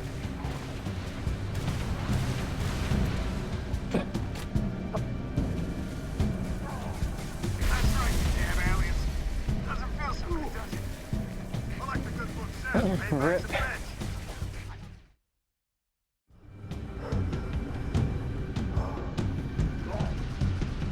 Damn! Covenant must have blocked the door to the next area. I see an override switch, Gunny. Hang on, I'll set up. That's right, you damn aliens. Doesn't feel so good, does it? Well, like the good book says, payback's a bitch. I don't think it actually says that, Gunny. I'm paraphrasing you, heathen.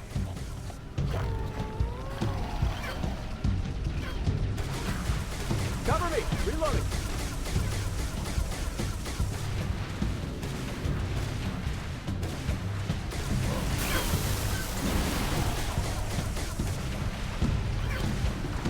We're stuck here until you open that door, Gunny.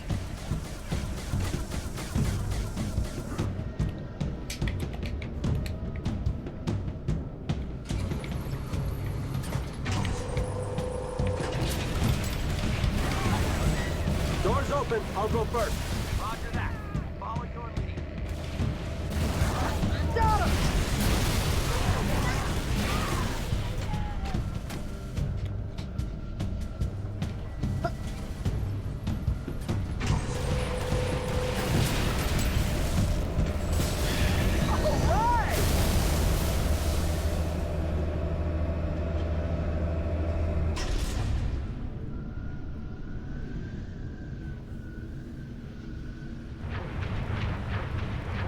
Gunny, unless you plan to walk on water, you're gonna need a banshee.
I got more where that came from.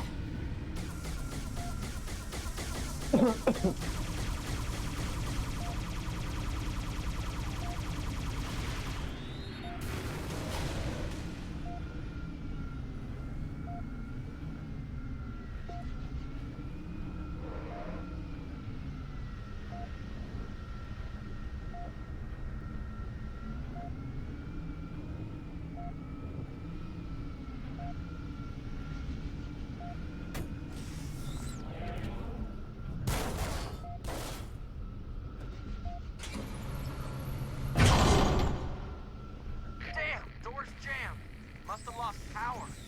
I'll head through on foot, see if I can find a workaround inside the tunnel.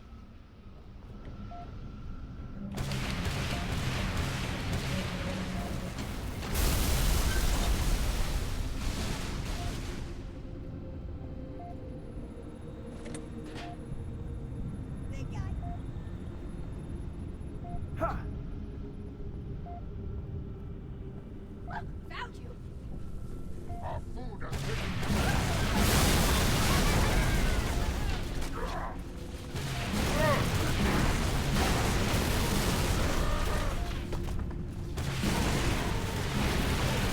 Give me a sec, and okay. Take care. Come get!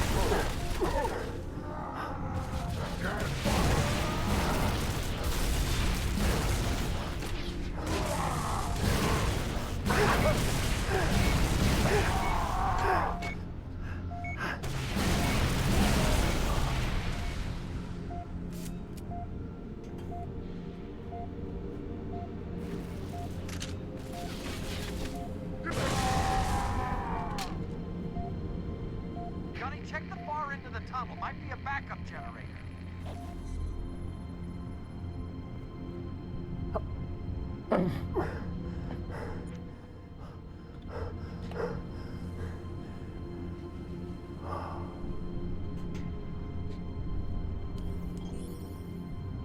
Why is it so fucking dark? Alright.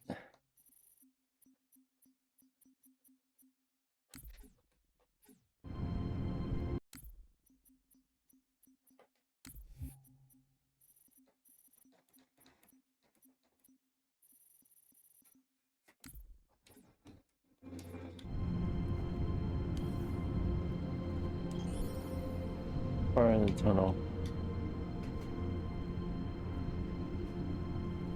I bet there's a generator right here. Let me place a beacon. Okay, that's where it's just at.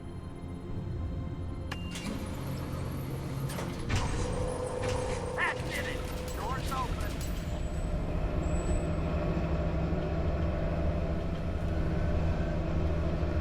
Easy peasy.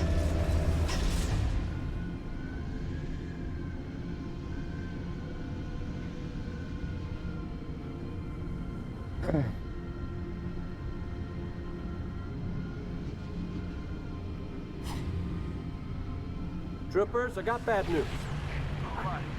You really are gonna make us walk out of this city? We got a scarab right by our exit. This is the best mission ever.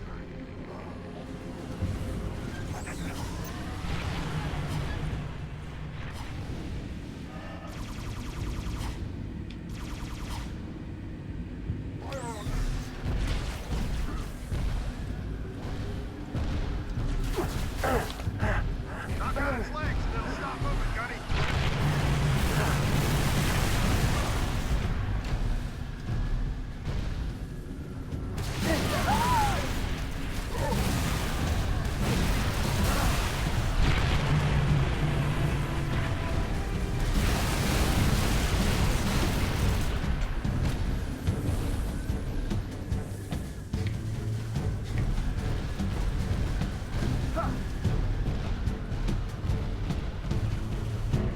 Get behind it! Shoot it in the ass!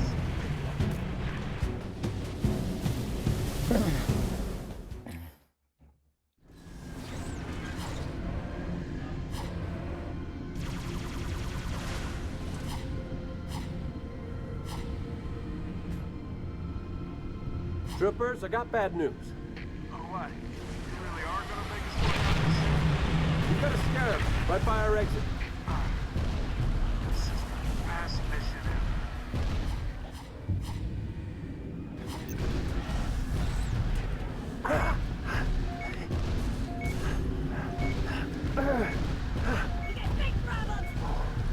Knock out its legs and it'll stop moving, Gunny. Reloading.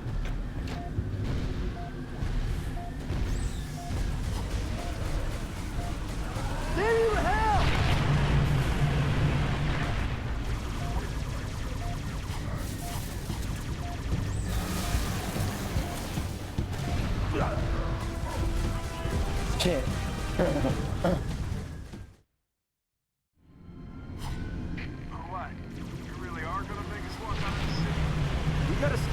Right by our exit.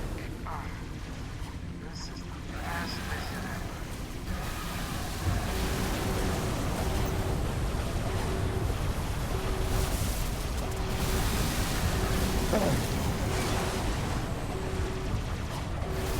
Knock on its legs, it'll stop moving, Gunny.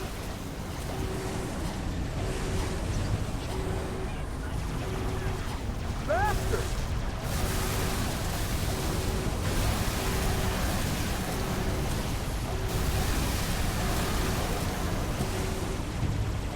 No good fish smelling sons of ghosts!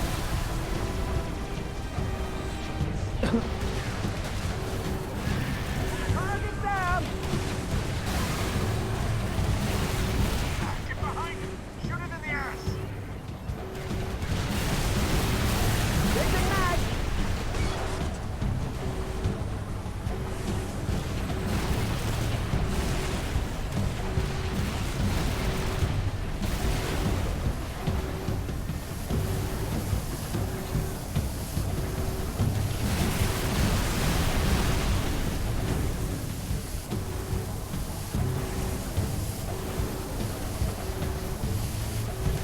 Pump it up, Mac! All right!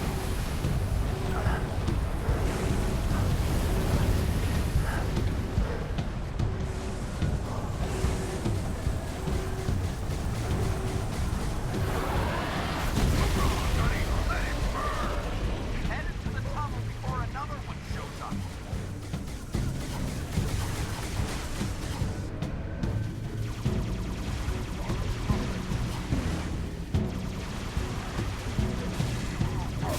Hoorah!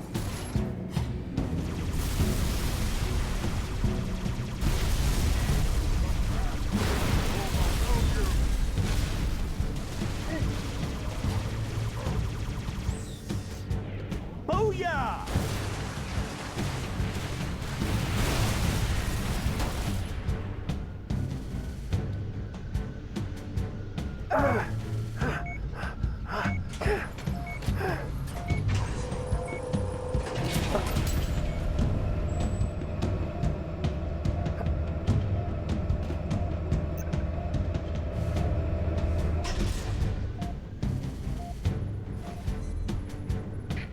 Damn.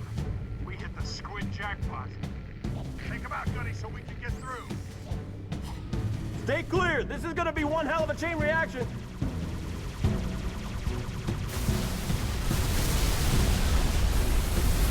Let's go! One punch. Oh. Okay, that's cool.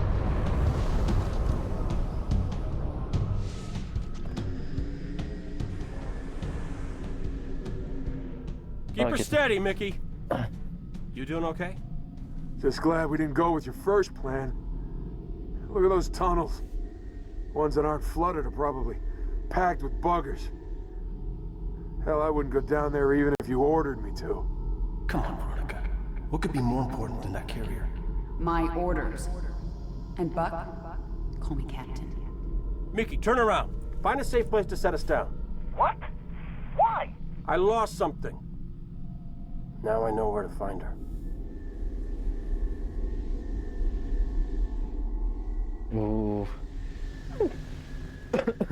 There's a part to this mission? What the fuck? Oh, shoot. Oh, we have to go reach there.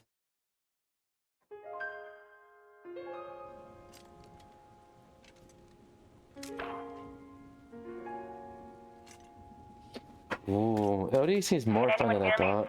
This is Captain Veronica Dare. My beacon is active. Need immediate assistance. Someone, please respond.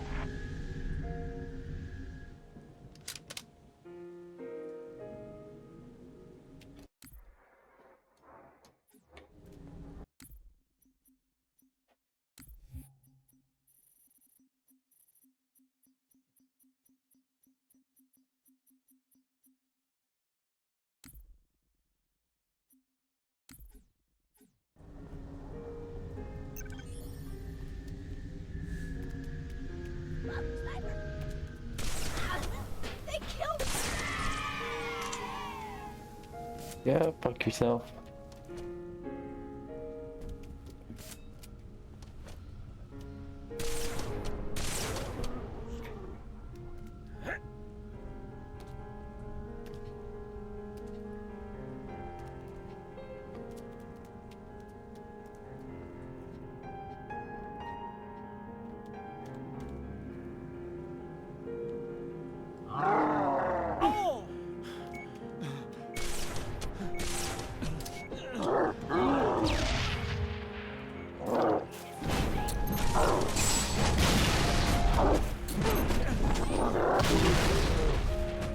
Yep. Kill you before you kill me.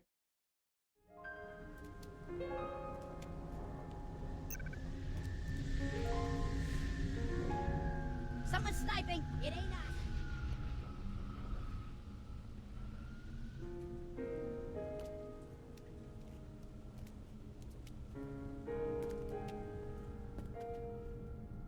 Alright.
Okay, so something else, right?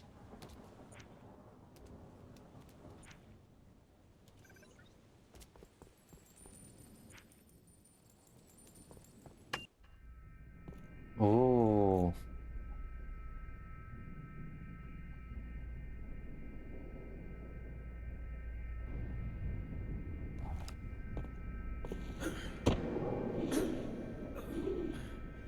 Oh.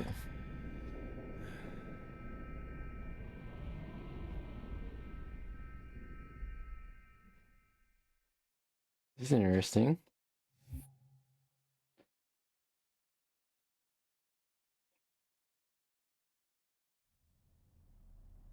They've got me cornered. I'm low on ammo. If you can hear me, I'm on sub-level 9. Communication station.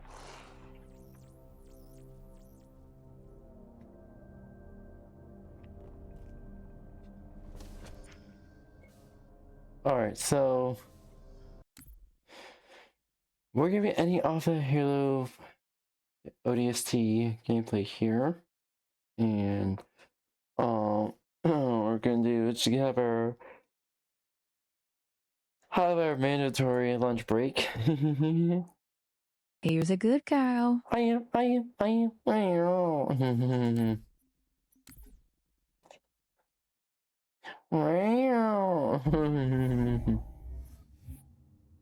Alright.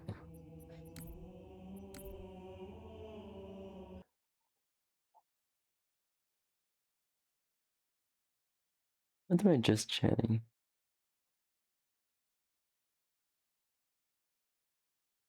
Oh, did I cut reference instead of copy paste?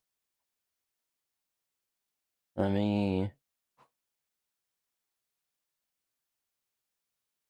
Art. Oh no. Okay, so let me order background. Let me change the background real quick. Properties. I know we're on the Christmas spirit today, but gee. Where's Christmas? I can't keep forgetting I do reference instead of actually having the out of sight documents. Okay, where the fuck is everything at this point? Thank you.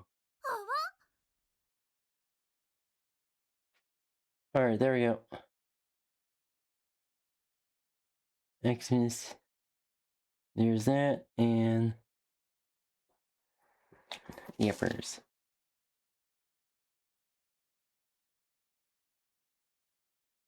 Yeah, there's everything. Alright, there we go. I don't think I just keep the background as is, because I keep forgetting. I keep forgetting I do references instead of, like, copy and paste, because it actually, like, saves resources and stuff like that. Anywho. Alright. Let me see here. Let me swap back to just chatting.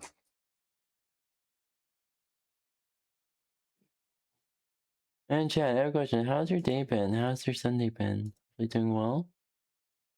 Obviously your Sunday's going well. Oh, sorry.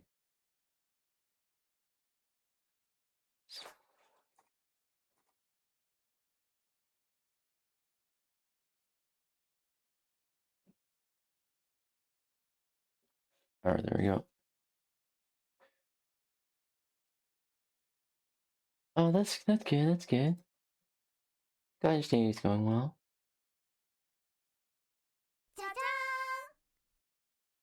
I am. Alright. There. Oh, fuck you. Properties. Where the fuck is YouTube?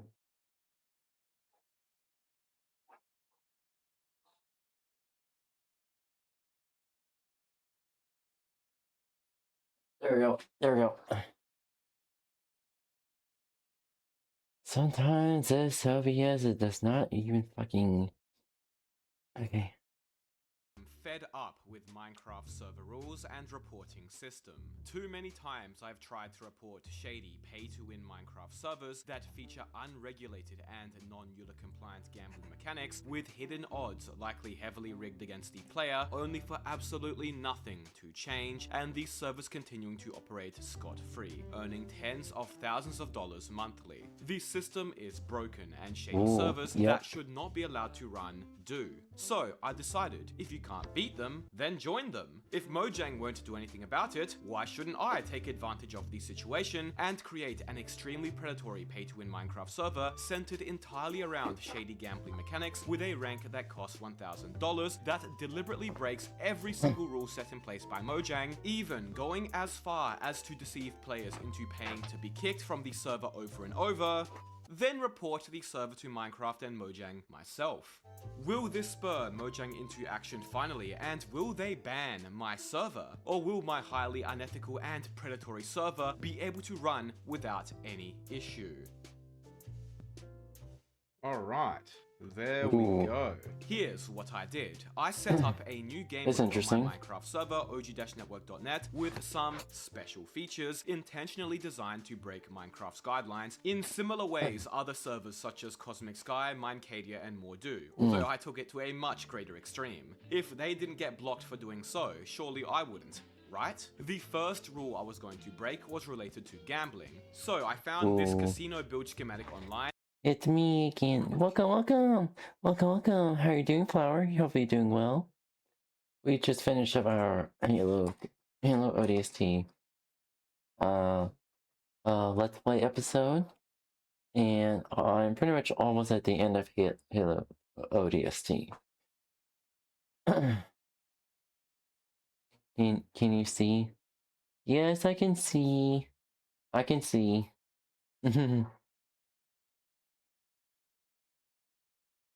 Yay! And yep, your chats are also showing up.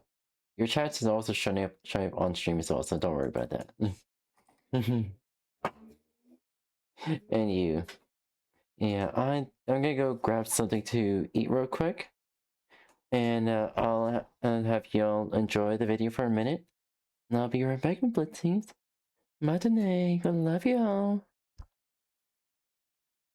And pasted it straight into the world at the server's spawn.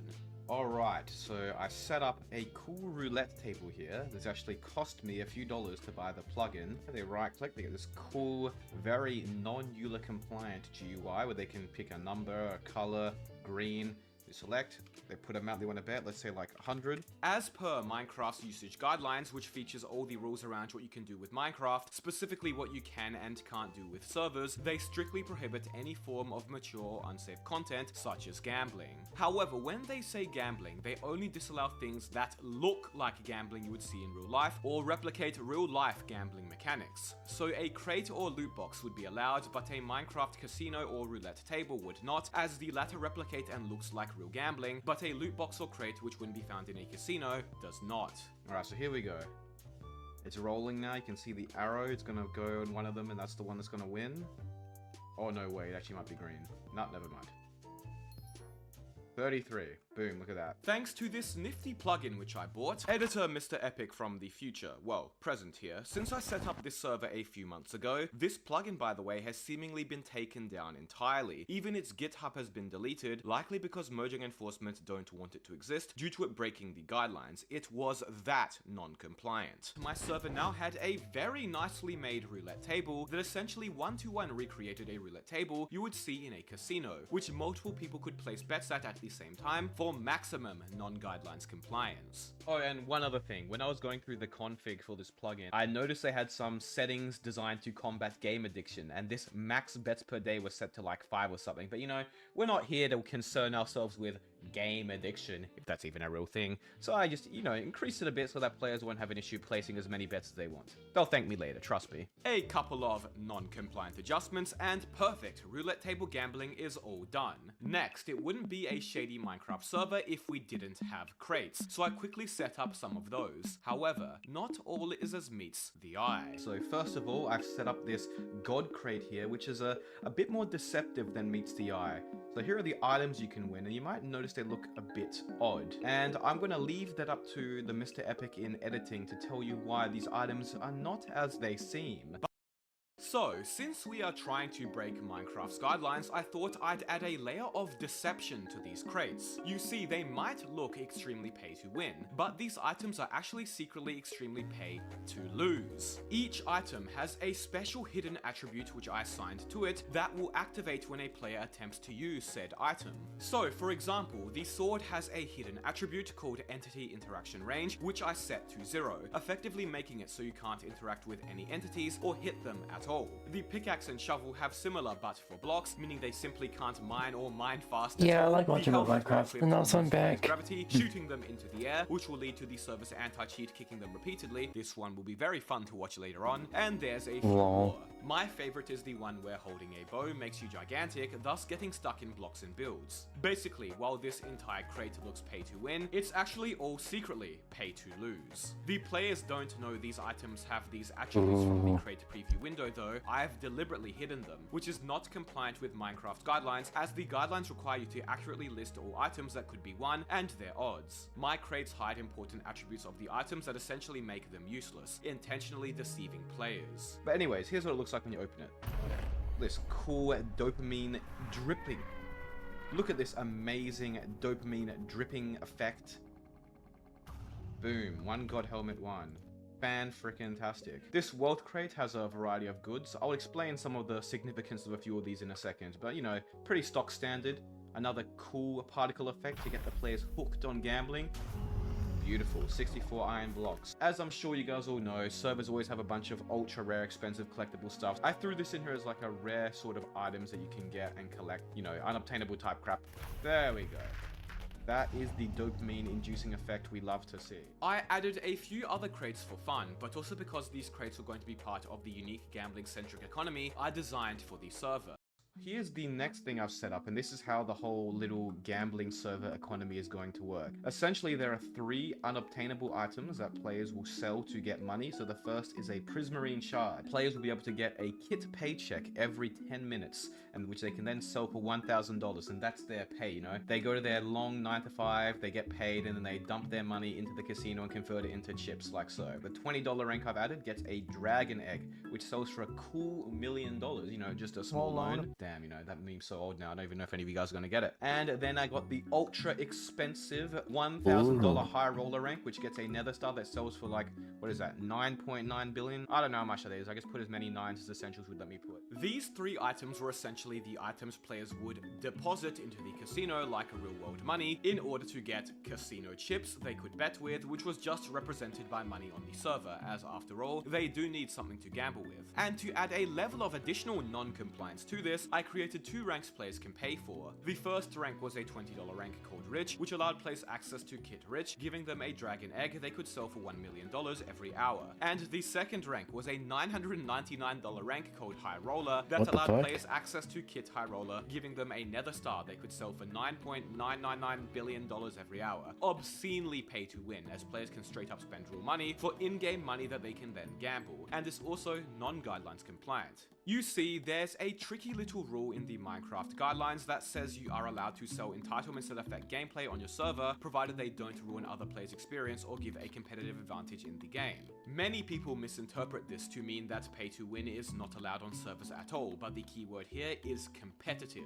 Mojang only really considers a server competitive if it has leaderboards, and rank perks on a server that give a competitive advantage are only perks that directly affect said player's standing on leaderboards. Ooh. So for example, one common leaderboard on a server is the bow or balance top, displaying the richest players, where if you have a rank that has a perk that directly gives you more money, and thus directly influences your standing on this balance top leaderboard, as I have with these rank kits, that is not guidelines compliant. Confusing, I know, but trust me, that's how it works. Now over here is what I really like. These are the slots I've set up. So we got 12 slots here, and the way these work is pretty cool. So you right click them, you can see I got the rewards here, and if we'll just roll one real quick. Look at that, it even rolls like a slot, and the way to win is to get 3 of the same. But unfortunately for the players, if you go into the actual slot editor here and find the items, I've made the rare items like the Nether Star and the Dragon Egg quite unlikely to win, unfortunately. And one of the things I really like here is that this plugin has given me the ability to actually hide these odds from the public, making it even more non-Euler compliant. And in the spirit of Cosmic PvP, who also have a non-compliant slot machine, I've decided to use a crystal as the actual slot. So very cool. We've got 12 of those set up. And then over here, I've got a slightly different version of the slot, which I called the roll. And the way these work are more like a traditional crate, so we can roll one here. And yeah, most of the time the player's just going to win either the coarse dirt or the gravel. And what's cool is I've also hidden the odds again, so another layer of non-Euler compliance. And the thing with this plugin, which I really like, yep, there we sort of go. Despite how rare like the dragon eggs and even some of these prismarine shards are, they show up a lot in the actual roll, given that near miss effect that keeps people coming back and wanting more, you know? One of the main non-compliant features I reported servers such as Cosmic Sky 4 was their Minecraft equivalent of a straight-up slot machine that not only looks and functions like a real-world slot machine, extremely harmful and non-compliant, but also has an additional level of non-compliance, as the odds for winning goods from this slot machine are not not listed. So I decided to add basically the same to my server, although it's a much more dumbed down and simpler version since it would take too long to get a full custom plugin made. It gets the non-compliant job done at the end of the day, and that's all that really matters. Just a few small things. This room was looking pretty empty, so I just added some design. I added like another money exchange here where players can convert their paychecks into tokens. Added a auction house. Yeah, just simple stuff. Added coin flip, you know, so players can gamble against one another if they dare. And then I added the ranks. So Mr. Trump here is selling our ranks. If they right click, they can go to the web store. There's this cool plugin that lets you convert images to item frames. So yeah, I'm just gonna put a few of these motivational posters around the casino to keep the player base happy and you know, keep them gambling. And you know what? This has actually given me a bit of a funny idea. Hang on a second. When I was doing up this room, I noticed that the top parts here were kind of empty. That's why I added like a little ceiling. But I came up with an even funnier idea. A little bit of an art piece for the players to see when they walk into the casino. Well, they can't gamble all day. Literacy can't call it dedication. It's called an addiction. But I haven't gambled every day for 20 years. It's all I think about habits. I haven't gotten addicted to it. Uh-huh.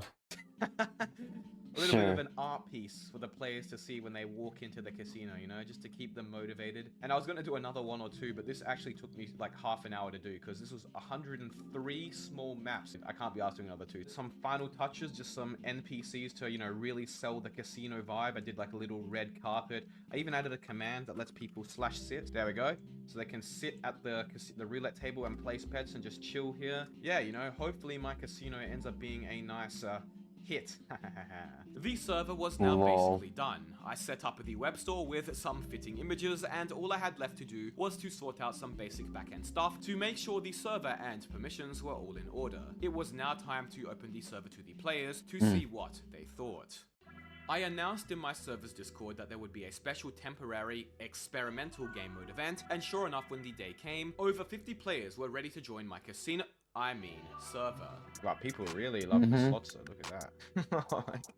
Not a phone inside, just people living in the moment right here. Oh, someone getting their first dragon eggs. Yeah, look, someone's already at 1 mil. Congrats to him. Oh, 2 million. Maybe I made it a bit too easy to get the dragon eggs. Very quickly, people began gambling away, and you could see hundreds of messages of just people gambling over and over in the chat. Not realistic enough of a gambling simulator at divorce, alcoholism, and homelessness. Whoa. 47 billion in the economy already. Here That's true. Gigantic spin here. I don't even know what that number is, but it's huge. Ooh, unlucky. Looks like a lot of people lost there. The roulette table quickly became the main attraction, as 24 or more players gathered around it, dopamine dripping from their fingers onto their keyboards, ready to risk it all. Glorious stuff. Absolutely glorious. Glorious. Oh, some people actually got the rich rank, the $20 one. That's pretty funny. Wow, I don't even know how this guy got diamond armor. Here's a good cow. I am. Actually playing survival. So many bids that went over the integer limit went to the negatives. Ooh, a lot of wins there. People getting very rich. Now, while some players were smart enough to invest in the $20 rich rank, despite it being super easy to get money, meaning the rank's only value was the cosmetic tag, not many were willing to get the crate keys, and thus my secret deceptive items. So I decided to give out stacks of them for free. 3 crate keys fold. Here we go, now they're going over the crates. Yeah. The guy just got destroyed. Here we go, hang on. First. Oh, there he goes.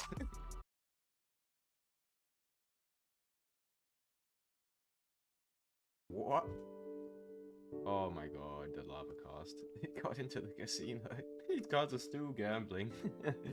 Unfazed by the happenings around them. Lava cast is bigger than the actual casino.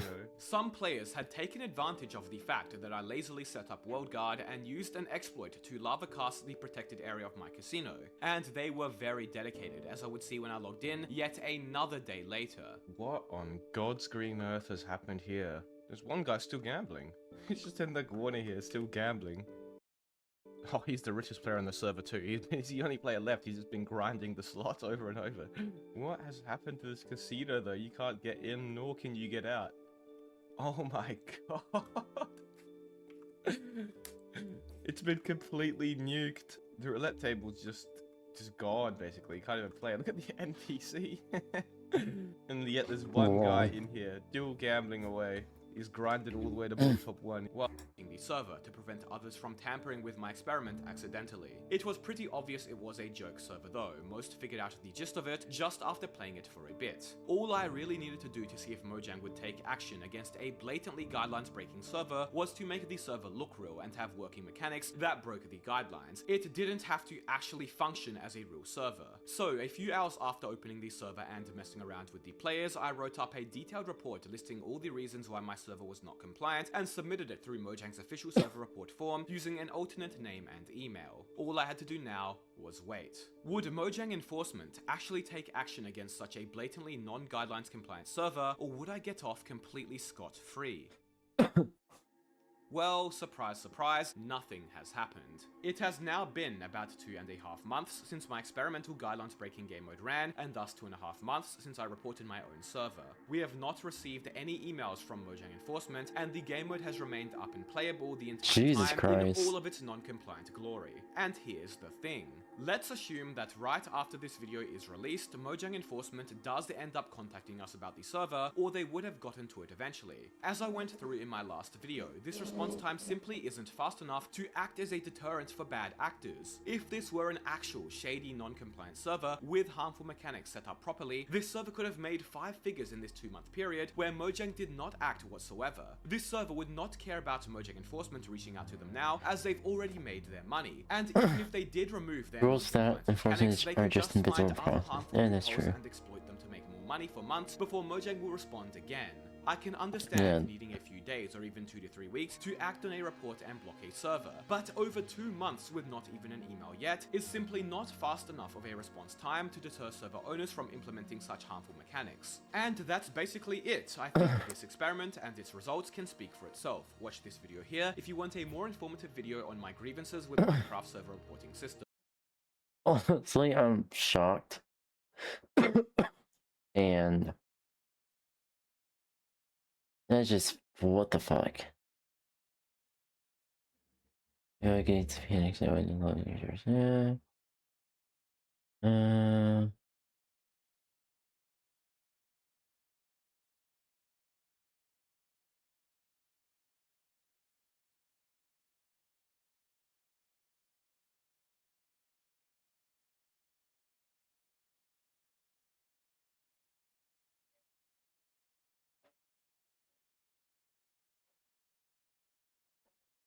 Ooh. Here we go. So I went on the dark web myself to figure out how people are actually making money. And the first method is from credit cards. It's called carding, and it's the most interesting way that these scammers make money on the dark web. And if you're not careful enough, your info could end up in their hands too. So this is where people go on the dark web to buy credit cards. This is just one of the sites that are on there, and I can't verify how authentic these actually are, but we have many, and this is probably the best looking site I've seen. They have a proof section. Let's see what that looks like, if there's any testimonials or whatever. Market for over 10 years. Okay, this looks a little bit sus, but they have videos on the dark web. What? What the heck is this? These guys are watching everything. Oh my god. Is there any audio to this? What the heck kind of videos are these? Okay, there's some photos of a guy that has like a bunch of credit cards. A credit card are these? Okay, there's some photos of a guy that has like a bunch of credit cards. A credit card machine or some sort of maker. Let's see this video. Oh, so no. they place their watermark all over the video. They're all small, like 1 second long videos. Can't guarantee if they're actually real, but like I guess these guys are like cashing out. And so they basically do credit card fraud. They go to a real ATM and then they cash out money from that credit card so they can take it in cash right away. This guy's also doing a cash out. Let's see. Okay, interesting. So this is his proof page, and he also has email address, FAQ section. So this is the pricing page. As far as it seems, also have digital cards like Apple Pay, prepaid cards, prepaid MasterCards, PayPal transfers, Western Union, and shipping with an actual tracking number, okay? But they also have an escrow service. So it says, we understand that there are a lot of scammers on the deep web, so we are ready to accept your order via escrow. They have the escrow, which is 5% commission, multi, which is 6%, and then your escrow. You can offer an escrow you trust. That's making me honestly believe that this may be a real carding website. Like, that's a legit one, because if you're able to do your own escrow that you trust, there's basically no way that they could scam you. An escrow is basically a site that allows you to send the money to them. They hold the money until the order has been delivered, everything looks good, and then they pay the seller after. And so you can't really get scammed if you're using your own escrow technically, right? It's interesting. Is it safe to receive the cards to my address? So my last video, I talked a little bit about this. All cards are safe for delivery. We make sure to send the cards in safe packages such as greeting cards, magazines, and more. In addition, our cards look exactly like regular credit cards with high quality of printing and embossing. And so I tried to disguise their packaging in a way that looks like, you know, the USPS driver wouldn't think anything of it. So on their FAQ page, it says, why don't you withdraw by yourself? And that's honestly a really good question. If it's such a good deal, why are you even selling these things to begin with? Of course, we do withdraw by ourselves, but we cannot cash much money in one small city because it is dangerous. It is also very dangerous to cooperate with agents in other cities because they can be the police. It is easier and safer for us to deal with the sale. We also believe in Bitcoin and hope to get rich with it. Huh?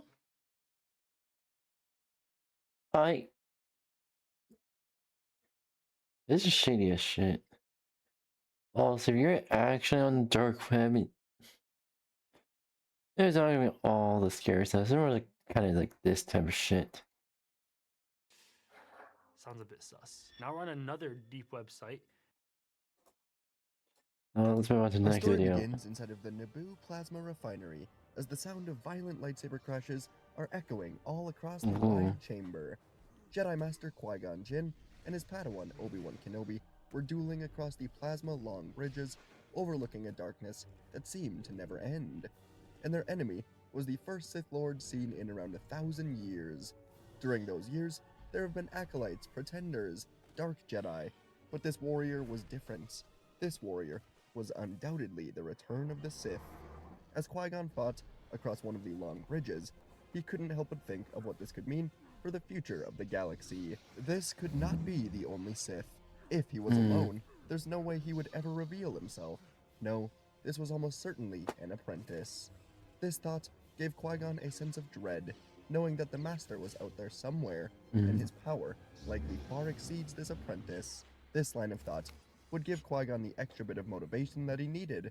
And so, as the Sith apprentice tried to separate the two Jedi by kicking Kenobi off of the bridge, Qui-Gon reached out, catching Obi-Wan with one hand, and using his other hand to push Darth Maul towards the ray shield doors that were behind him. Maul flew backwards, realizing he would be better suited in a close quarters fight, so he ran towards the red doors. Qui-Gon lifted Obi-Wan up, and the two Jedi chased after Maul.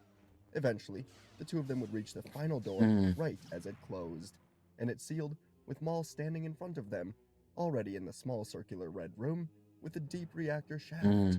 Qui-Gon urged Obi-Wan to forget about the Sith for a moment, kneel down, find the Force, ready himself for the moment when the duel will begin again. Maul watched this with hatred and anger, as the two Jedi dared to close their eyes and meditate during this. He didn't understand how they could focus on anything but him. All he could think about was gutting these Jedi. He needed to, for Sidious and for his future as a Sith Lord, but more than anything, simply because he hated the Jedi. Maul grew up on Dathomir knowing that he had the Force, but the Jedi never came for him. He was told it was because he wasn't strong enough, and his emotions were too strong. Luckily, Sidious was the one to give him a chance, and although his life as a Sith apprentice was full of pain and suffering, it was all worth it to get his revenge. These Jedi would be no match for him. Finally, the red door would slide open, and the arrogance of the Sith would once again be their undoing. Even after these thousands of years, Maul would spin around, kicking Qui-Gon into the wall, and then locking blades with Obi-Wan.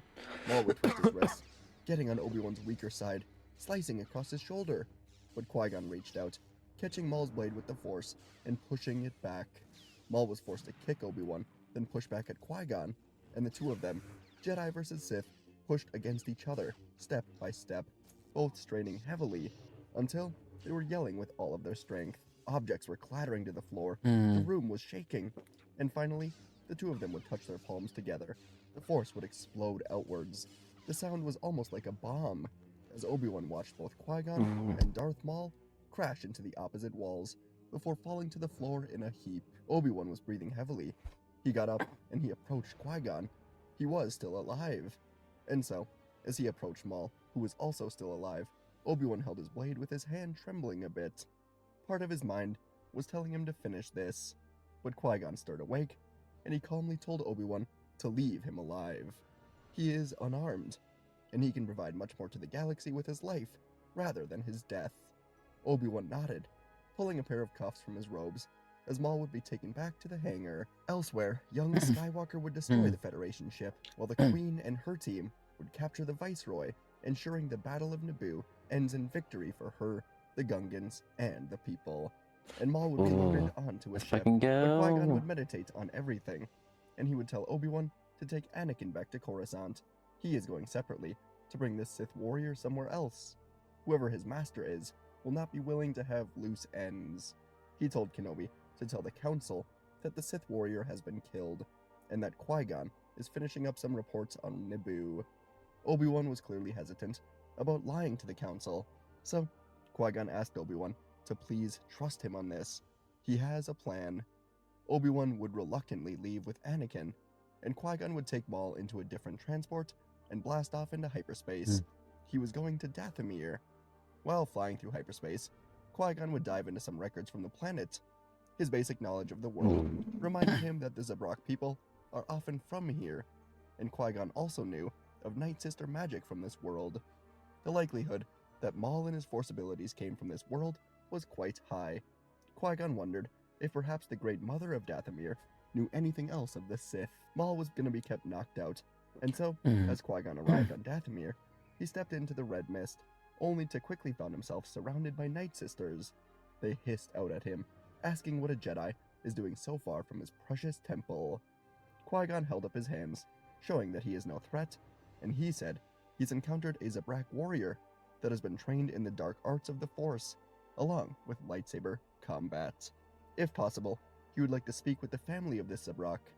As the sisters whispered amongst themselves, a new being would finally reveal herself. She was clearly the leader of this group, and she introduced herself as Mother Talzin.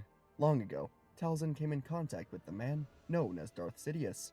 The Dark Lord had great interest in Dathomir, and in Mother Talzin in particular. As Sidious was searching for a new assassin or apprentice, Talzin was an intriguing option. But as Sidious spent more time on Dathomir in the Coven, it was instead her son, Maul, that Sidious became drawn to. In the end, Sidious would take Maul as his next apprentice, and threaten to destroy the Coven and kill Maul, should Talzin ever betray him and reveal his identity. Talzin was no friend to the Jedi, so she kept the information hidden out of safety and security for her Coven and for Maul, but because Sidious stole her son, she swore to someday get revenge on the Sith all by herself if need be. And finally, after all these years, that potential revenge was staring right at her, with her own son returning to the world. Talzin would tell the sisters to stand down. She invited Qui-Gon inside with her. Meanwhile, across the galaxy, Anakin would be brought to Coruscant as Obi-Wan returned to the world and was brought into the Jedi Council chambers. Obi-Wan gave his report on the mission to Naboo, and he told the Council that Maul was defeated, and he left Naboo while Qui-Gon was still finishing up some stuff. That wasn't a lie, but Obi-Wan still felt bad about bending the truth. Obi-Wan would finish the mission report, and then Mace Windu would say that the newly elected Chancellor Palpatine has requested to speak with both him and young Skywalker about the mission. Obi-Wan was surprised by this, but he would take the shuttle across the city. As they flew, Anakin still couldn't believe he was here. He was staring out of the window in complete awe, as Obi-Wan was pointing out every building he could remember. Obi-Wan found himself forming a liking to Anakin. He knew that he would soon be training a Padawan of his own, if he passes the trials, to become a knight. Obi-Wan wondered silently if his more reserved personality could mesh well with Anakin's enthusiasm. But he also knew that Qui-Gon would want to train the boy. Either way, they soon landed at the Republic Executive Building, and Palpatine himself was on the landing pad, waving them over. Palpatine would kindly greet Obi-Wan, then told Anakin that's interesting about his potential. He can only hope and expect that the Jedi Council has welcomed him with open arms. Both Obi-Wan and Anakin hesitated, and Palpatine shook his head, saying that the Council can sometimes be difficult to deal with. They would walk the halls, and Palpatine would soon ask Obi-Wan about this Sith Lord that he has faced. Was he killed? And do the Jedi think that this warrior was working alone? Obi-Wan had no reason to lie, so he told the Chancellor that the Sith was defeated, but Qui-Gon has taken him somewhere else out of fear that he may have a partner here on Coruscant. Obi-Wan admitted, though, he has no idea where Qui-Gon went. Palpatine had to hide his surprise and frustration over this, and he continued on, soon making sure to thank both of them for helping save his home world of Naboo, and then they would be dismissed. Anakin and Obi-Wan went back to the temple, and Sidious would slither into his office, then contact Dooku, telling him to find Qui-Gon immediately. Back on Dathomir, Mother Talzin was trying to walk a tough line of what to tell the Jedi. She knew the identity of Darth Sidious, but for the first time ever, she had reason to trust the Jedi and perhaps fight by their side. But it was not that simple. Talzin was the mother of so many sisters here in this world. If she chooses to expose Sidious, she and her entire coven will be in danger of retaliation from the Sith unless they are defeated. Qui-Gon could feel the conflict inside of her, and Qui-Gon came to realize that she knew more than she was letting on. Talzin was grateful that Maul was brought back here, and when Maul slowly began to wake up, his eyes found Qui-Gon, and he stood up in a fit of pure rage before trying to charge right at the Jedi Master. Luckily, Talzin had used her magic to wrap Maul up in a sort of medical table, keeping him lying down as she put a finger to Maul's forehead, pushing him to sleep. Maul fell back to the table, and as his eyes rolled into the back of his head, he realized where he was. For the first time in so many years, Maul felt memories and emotions that Sidious had trained him to forget about. Maul remembered his childhood. He grew up with his brothers Savage and Feral, and although they were reckless and wild, they all loved each other deep down. They would have done anything for each other. Losing Maul at their young age broke Savage and Feral, and today they watched from a distance as their brother was returned to their world. Maul would see the real past, where Sidious abandoned Talzin, ripping him away from his family. It was not the Jedi's fault that Maul was never found to be trained. Talzin didn't allow Jedi here to test the Night Brothers and Sisters for force. His only paths in life were always staying here on Dathomir, or going to be trained by Sidious.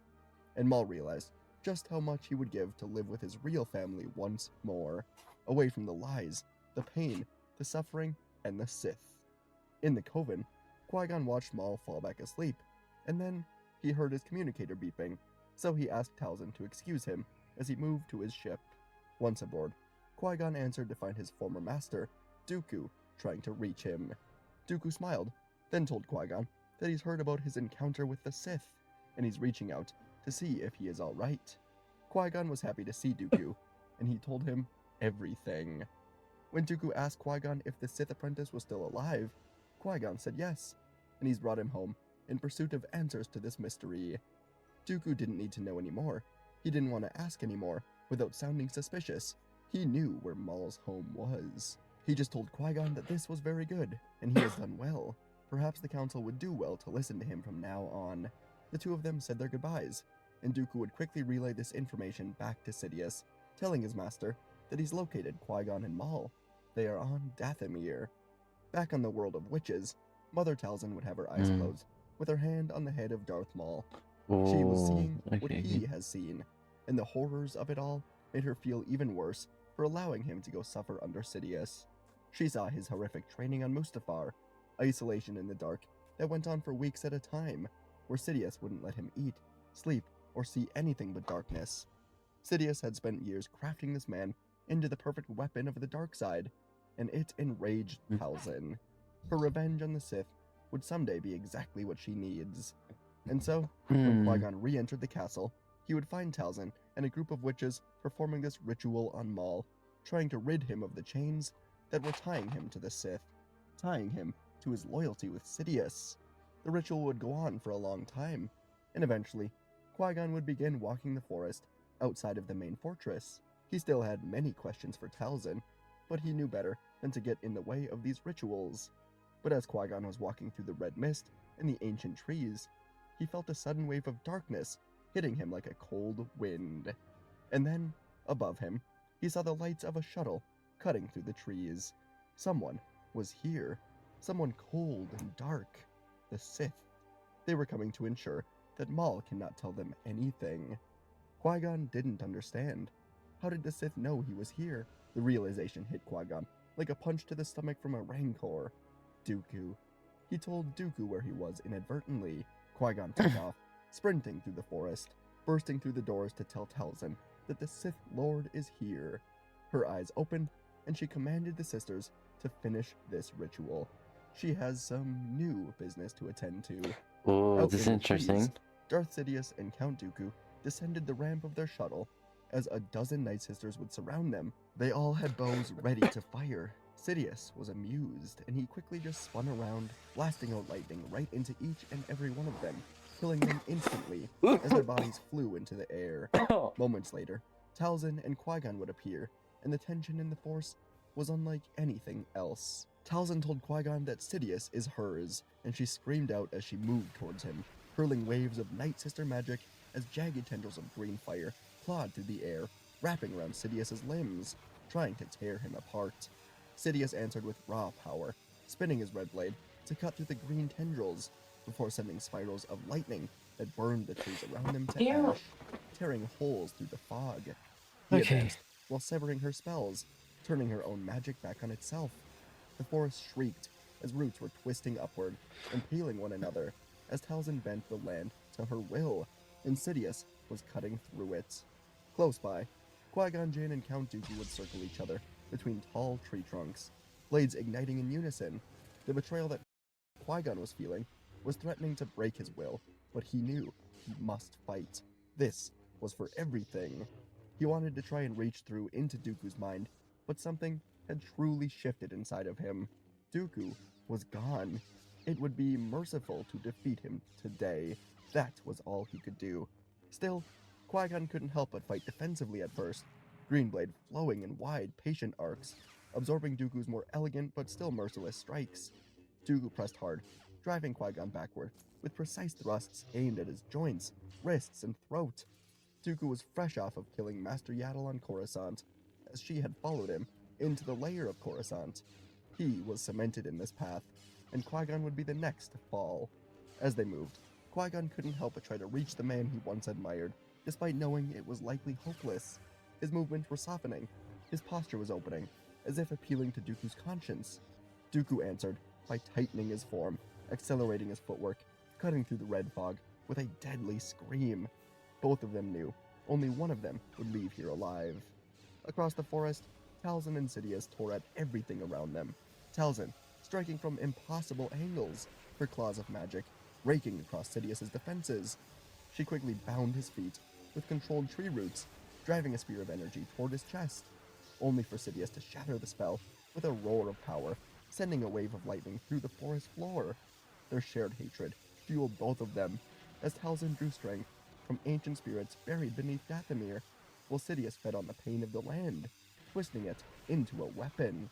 Lightning and green fire were colliding again and again, and as she lunged to consume Sidious entirely, Sidious met her charge head-on, unleashing a torrent of power so intense that it stripped her magic away, layer by layer. He drove his saber through her side, throwing her to the ground. She was defeated. Sidious laughed heavily, lifting his blade for the kill, but before he could strike, a new red lightsaber pierced through his back. Sidious gasped in shock, then fell dead to the ground, and Darth Maul stood over him. The chains of the Sith were stripped away from him. Holy shit, yes. Maul helped Talzin up, holding her as he thanked her for bringing him back. But Talzin looked at Qui-Gon, saying it was the Jedi who brought him home. The duel between Qui-Gon and Dooku had become desperate. Dooku sent him crashing through a cluster of red vines with a strong push. Qui-Gon rose slowly, blade trembling, as he barely parried the next series of attacks. He stumbled and dropped to a knee as if finally broken by betrayal, and Dooku paused just long enough to see his former apprentice weakly awaiting death. But this pause was what Qui-Gon has been waiting for the entire duel. The Jedi Master would surge forward, twisting his blade under Dooku's hilt, then swiping the green blade across Dooku's chest, as the fallen Jedi would collapse to the ground near his master Darth Sidious. Oh, wow. He looked over to Talzin and Maul would give a small, subtle nod, as Qui-Gon would prepare to leave after learning the identity of Darth Sidious. 1 year later, after the sudden death of the galaxy's newly elected Chancellor, the Republic was feeling fragile but hopeful, like a body healing after a long illness. Bail Antilles of Alderaan would step into the role of Chancellor as he finished second in the voting behind Palpatine. He worked with the Jedi as a steady hand in the Senate. With quiet power and the backing of the Jedi Order, he began to pull at the threads of corruption that strangled the Senate and led to the election of a Sith Lord. Corporate powers would lose their unchecked influence. Secret trade monopolies were dismantled. Entire committees would vanish overnight when their hidden dealings were exposed. The Jedi would truly return to their role as mediators and guardians in the galaxy, traveling system to system to stabilize worlds that had been long ignored by Coruscant. The Outer Rim was still scarred, but it was beginning to feel seen once more.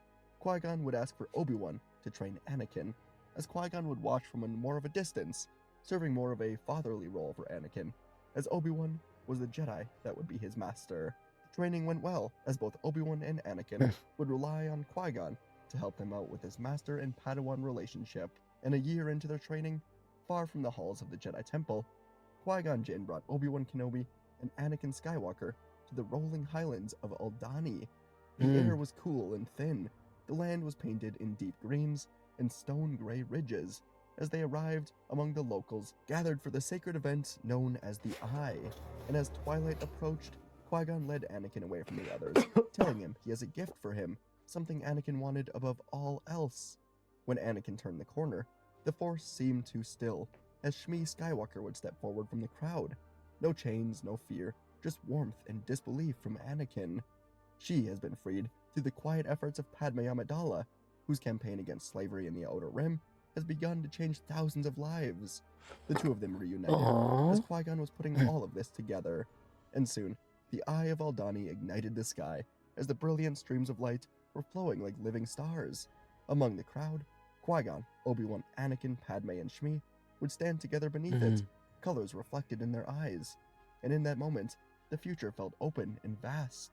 And in time, Anakin would become a great Jedi, thanks to the shared influence of Qui-Gon and Obi-Wan, while Shmi and Padme would help guide his future as well. And folks, that is our story for today. One I enjoy. Qui-Gon's, one of the more interesting characters, just in general. Really enjoy doing stories with him, and really just enjoy taking on different paths out of the Phantom Menace, because, we skipped 10 years after the Phantom Menace, but it's fun to kind of explore the immediate after timeline of that movie, and just take different paths. In this one, it's what if they captured Maul, and I've done before where they take Maul to the Jedi Council and kind of like extract who Sidious is out of him. I don't remember what video that was, but I feel that's more wholesome. Also, EA sabotaged Need for Speed Unbound in fear of backlash. This is something we know, but it might go a little bit deeper than that. To start, I've been told nothing by Criterion, nothing by EA, nothing by anyone connected to any of these companies. This is just looking at what's in front of us, what's obvious, because that's how we've worked it out previously. But, as I said, I think this goes further. We've come to the conclusion that EA did this in part because there are many reasons Need for Speed Unbound was perceived in a wrong way, and we could get into those. We have. However, this one in particular, I think is one of the big ones, and their lack of advertising. In fact, at the time, there were multiple articles saying, why the hell is EA not advertising this? I mean, they launched the game within like 1 month of the announcement, or it was a very short window that was completely just weird. It's something very strange, and I've never seen this with like basically any game ever before. A$AP Rocky was undergoing some legal problems because he was possibly facing some assault charges, possibly shooting someone. It was not looking pretty good. So EA decided to pull off a little bit because they'd invested so much time into A$AP Rocky. In fact, this was supposed to be the cover of the game. I mean, it was supposed to have more A$AP Rocky in it in general. And that's kind of the basis of this video. I mean, here's some iconic Need for Speed cars, for instance. EA has always done a pretty good job, and if not some of the best job in the industry, in making cars really fucking cool. Worth knowing that in February 2025, in the industry, in making cars really fucking cool. Worth knowing that in February 2025, that's when the charges were dropped. He was found not guilty of any of these things, but that is way after the launch, and therefore the damage had already been done. Essentially, my theory is that EA, instead of advertising the game properly, giving it a full cycle, they wanted to do it quietly, not advertise it, That in combination with the lack of PlayStations available to buy at the time, the real rapid shift in the visuals of the game, all led to the game really not doing very well at all. Maybe it's now doing a little bit better, but we don't know. My stance is that this is unfair because Criterion then got put on Battlefield, and now we're at the end of the generation where the consoles are at their peak, they're at their height. There's very little people that I'm sure you know that don't have a platform to play the new games on, and there's now no new Need for Speed. So it was stifled in practically every way, and then like, oh look, the game did do well, let's make Battlefield. Incredibly unfair, but anyway, this, my friends, is more about ASAP Rocky, because I kind of noticed, and I mentioned this in the previous video we made on this topic. If you play through the game, you know there's this weird section where ASAP Rocky essentially just talks for a little while. And in my opinion, this was really just kind of slapped together because they thought, oh crap, we got to get ASAP Rocky in here. Now, again, this could be two things. It could be because they were backpedaling on the budget for Rocky a little bit, but also they were struggling for time on this project. They had pretty hard deadlines being moved from Battlefield to Need for Speed to Battlefield. As someone that works in video, you can hear the point that his voice track switches to a new one. Listen to the laugh. Nervous. People don't get to know that. I mean, that could have just been a general blend together, but that went from like studio mic to like something completely different. Anyway, it's messy. It goes through just this random ramble about kind of stuff. It was cool. I didn't hate it. I thought it was just a little out of place. Let's be honest. Ultimately, my point is that it felt like a very disconnected experience that didn't really relate to anything. And well, that actually crops up pretty much every single time he's in the experience, other than maybe the events where he's in it, you know, the weird stunt events that they kind of layered into the game. It clearly had a bit of a messy time. In fact, in the game, when you actually go to race ASAP Rocky, this is where you win his car.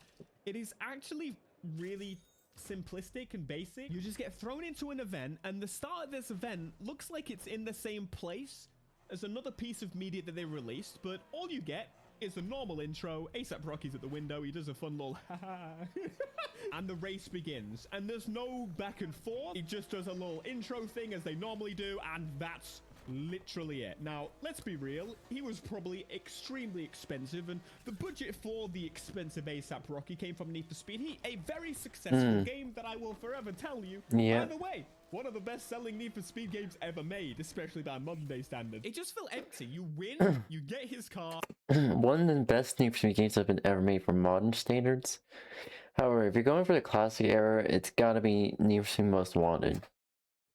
And that's it. Cross the line, there's the race finish. Any conversation with Rocky, just that weird, like, dialogue that he goes through for about 7 to 10 minutes, and you win the car. Great. So then if that was it, why did they have this? I put it to you like this. You dust me in this, I'll let you have that. What? Animated intro showing cars side by side, dramatic race showing you racing against ASAP Rocky, who was like the idea of running the streets right now. You're gonna take it from ASAP Rocky, cops included, looks like this big aggressive race. You're telling me you put in all the work for the cutscenes and everything, and you didn't use it? That's a little weird to me. That wouldn't be something I would throw away. Have you seen the intro? That was fantastic. As I said, there's a chance that they just didn't have the time to get this how they wanted, and that's a very real option. But yeah, that's true. I think both of these are true. Like, I don't think you realize they built the actual car for him. He, at least at some point, owned this 190E. Look at this thing. Like, they probably used the same team that built the wide body for the Polestar, but mate, they laid the budget on this. I just can't comprehend. How could you go to this late and then just not advertise the game? They made the damn car. They clearly had built cutscenes that they didn't use in the game. The damn cover of the game removed ASAP Rocky from the front of it. Basically, they ripped him out as to the extent that they could without having him still in there because he was still in the trailer and stuff like that. You're telling me they made an attempt to make a car as iconic as the M3, as the 350Z, the Polestar from Need for Speed Heat? They're the only developers that actually try and make these big ticket cars in games anymore. No one does that anymore. It tells me this car and ASAP Rocky had a more significant part of the game, and it was stripped out and we were left with a shell of essentially what it was supposed to be. If you think about Yep. the context of the car is just kind of there. If they had the ability to really flesh this kind of I'm telling you, chat, capitalism kind of just ruins games. Sometimes it makes early capitalism made great fucking games, great media, and all that. Pretty much lots of banger movies and also lots of banger games. However, modern day or late stage capitalism, everything is just nah.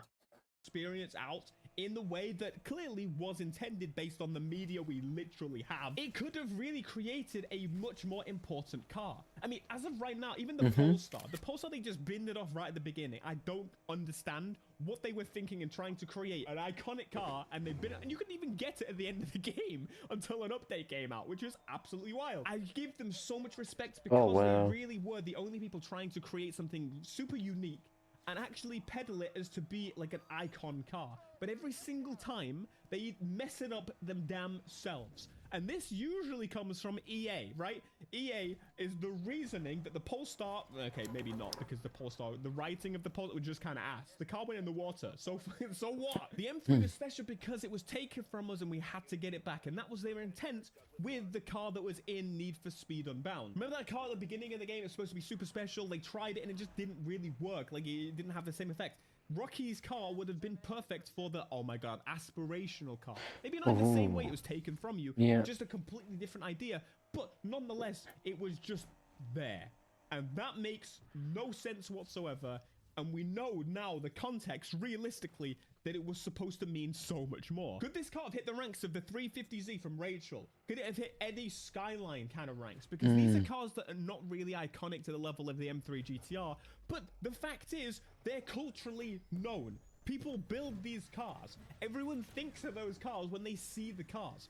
No matter what, someone out there is creating those cars and you see them and it links them to the game, and it's basically free advertising for the franchise in general. Everything seems to work against Need for Speed, but it always delivers a really fun arcade experience, and I really am missing it right now. It has been the longest we've gone without a Need for Speed game, and that's wild to think of. Of course, that's kind of a general consensus in games in general, but knowing what could have been, I don't know if this helps you, but I thought it would be a nice way to just keep the conversation going, because ultimately, if they were given all the tools, all the platform, and all the time and effort they needed, just like Battlefield was, we could have the best Need for Speed experience we've probably ever had. Let's be honest here. They are so close to being able to deliver that. I mean, they delivered something basically borderline perfect with Need for Speed Heat, at least in the consensus of Need for Speed franchise. A little bit more time, a little bit more love,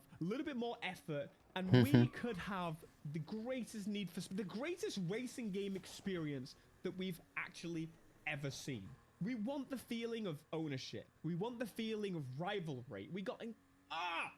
It boils my blood because every single time. So I want to wrap this up with basically giving you the full context of why Need for Speed Unbound essentially failed. And these are the biggest, there's, I'm sure, more that we're going to miss, but these are the biggest pillars that we now realistically know about. EA held back the development and publishing of this game for the sake of A$AP Rocky going through legal issues. EA held back Need for Speed based on the fact that Battlefield needed more love. And just to let you know, that was the Battlefield, the game before the current Battlefield, which was ultimately shite. EA made the decision to not have A$AP Rocky fully to the extent in the game. Criterion themselves decided we want to make the game visually different, ignoring the fact that Need for Speed Heat was absolutely one that stood out in the crowd in a huge way. Whether it was just in nighttime or daytime, it doesn't matter. The game had these beautiful neon lights, the theme, the aura, the atmosphere.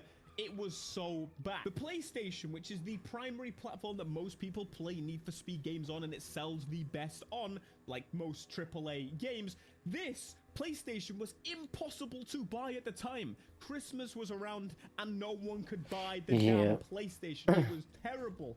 I struggled to get Here's a good girl. I am. Together. Hi, Rye. Hi. Awful. There was also the decision from either Criterion or EA, we don't really know, on making it so that it was owned.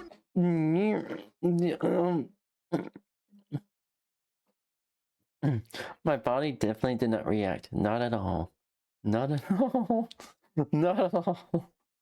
Only available on the PlayStation 5 and the Xbox Series X and S and PC. It wasn't available on last gen. The system that you could get, and I see no valid reason as to why it wasn't available on last gen. This game could have run on last gen on lower resolutions, lower frame I'll be rates. feeling better later. I'll be feeling better now. But because of their time restrictions, once again, from the EA, likely they didn't have the time to make the port to the lower end system. That was probably one of the wildest decisions, and it really could have made the world of difference. The game is not bad. I don't care who says it is, right? This game was so much fun to jump in, and I still today, I think when I think of racing games, I think of Need for Speed. That is just how it is. Every Christmas, this series does well.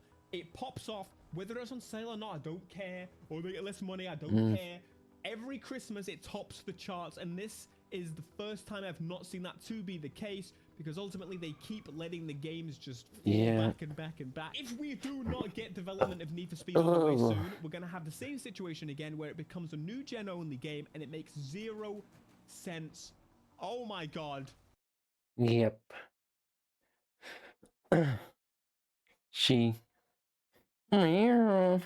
It's that's true. I do get flustered easily. Can't deny this. I can't deny at this point. And I'm gonna have its own drink. Yeah. Yeah. That's pretty.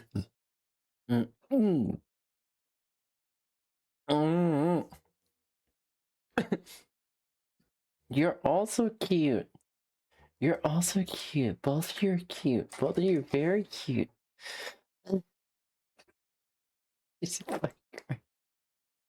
My brain! My brain keen. I know you're cuter. Wow. I know. She's. Isn't she? Maybe. I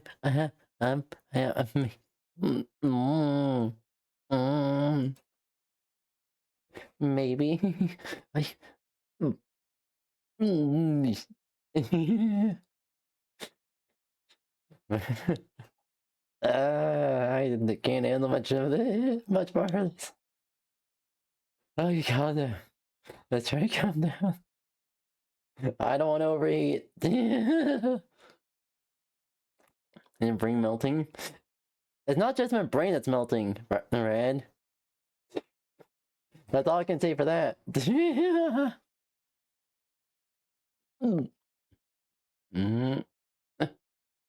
Meow. Meow.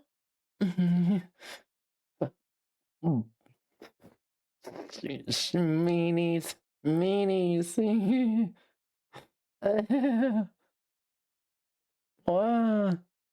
So adorable. Oh. You're adorable. All of you are adorable. Very much adorable. Very adorable. Here's a good cow. I am.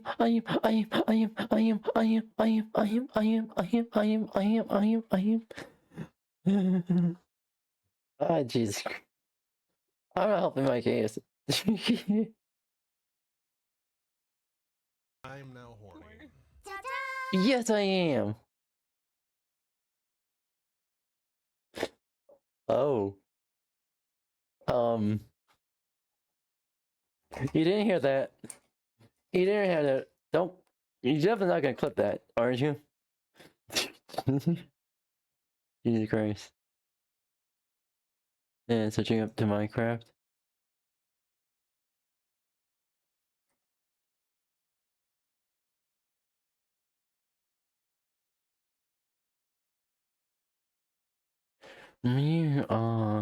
I can't be but. Please don't tell me I'm gonna get didn't we that all of you gonna bully me for that? Please don't tell me all you're gonna bully me for that. Jeez. What do I do? What do I do? Meow. Meow.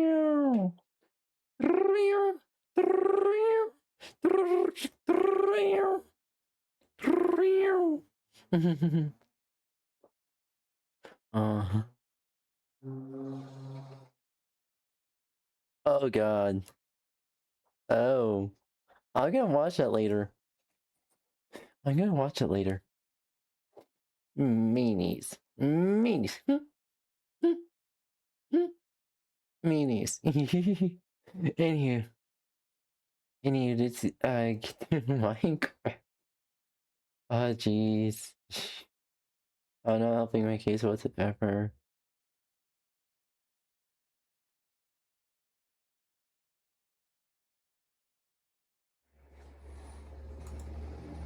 Such a cute little flustered bird. Oh. Meow. She's so cute and she's flustered. Oh.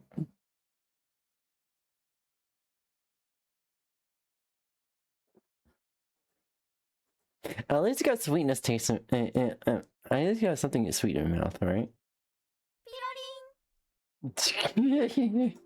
Here's a good cow. I am.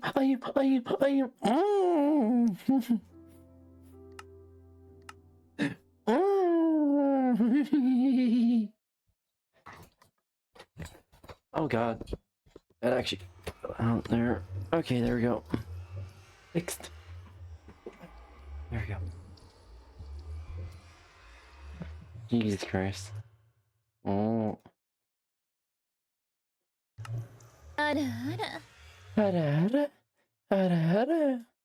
Okay, good time.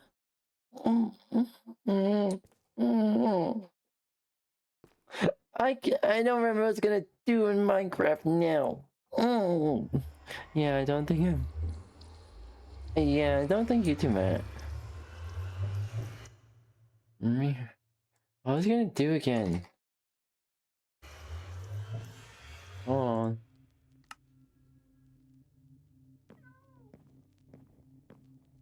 Oh yeah, I created that. Let's make a teleport point for that.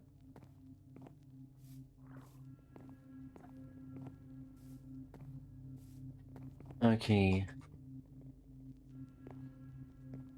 Here. Let's see here. Watch hour.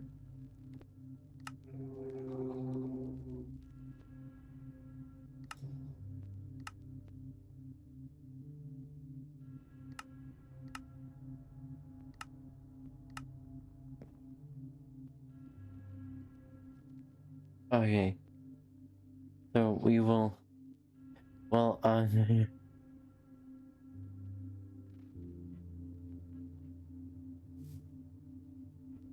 Tormentor.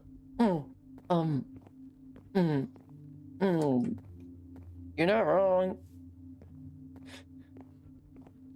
My brain. My brain. Oh yeah. No. Oh, you're flustered. Flustered? My brain is fucking liquid.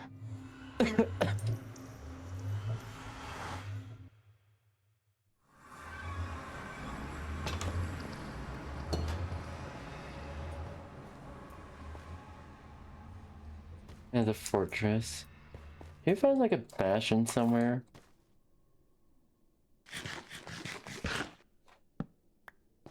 What's in my inventory now?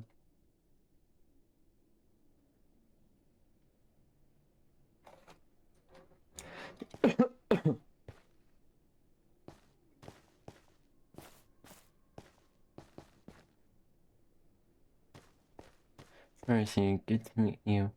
Yeah, she's very good. I'm. You're.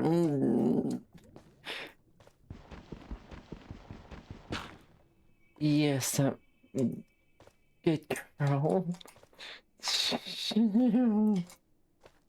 Yeah, cry. How much more of this can I take? That could be taken so out of context.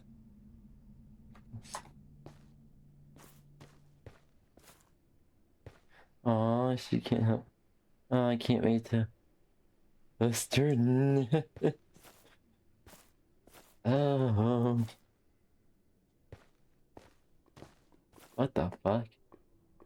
Anywho.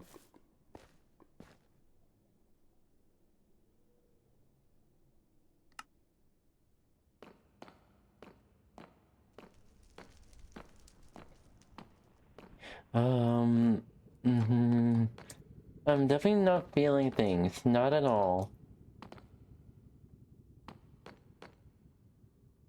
They're not feeling many things.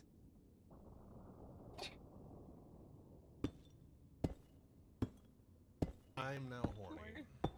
I mean, I down here. Yee.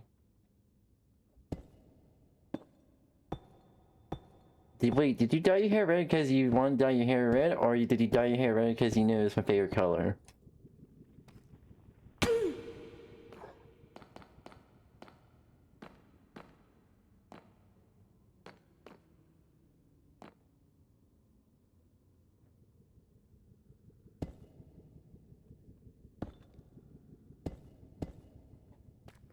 Both. I see, I see. But you with the red hair looks very cute. Okay, let's see here.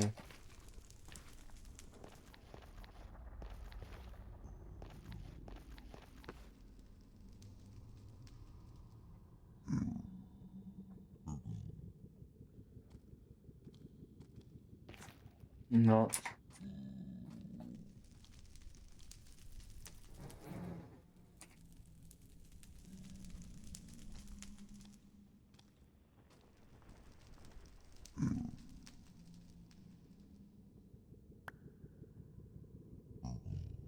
I guess I'm gonna kinda need golden boots. Just in case. Aw, sweetie, you're being flustered. You tingle. Here's a good cow. I am. That's definitely not what I'm feeling right now. Definitely not. Definitely not. Nada.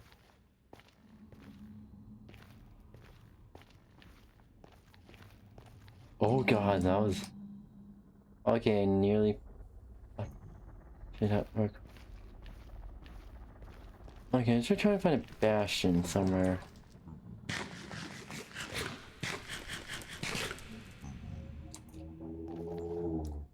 Oh, my good girl needs a hit. I'm... both.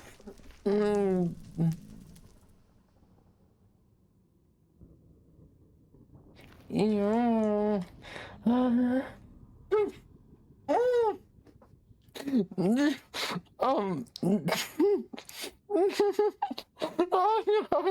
Oh god, not on stream. Brain, not on stream. Holy shit.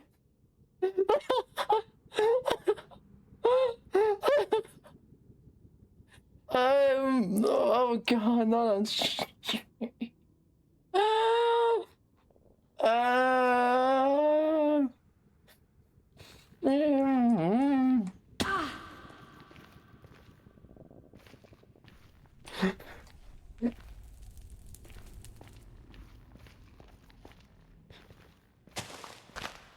Alright, okay.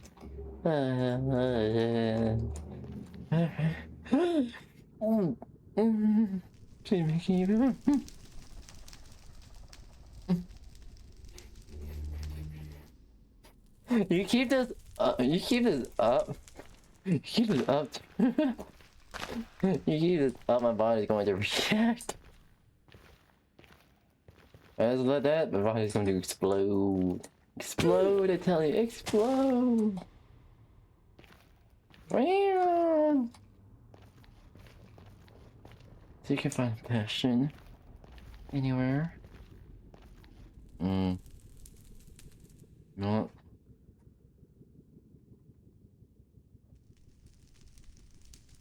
Yeah.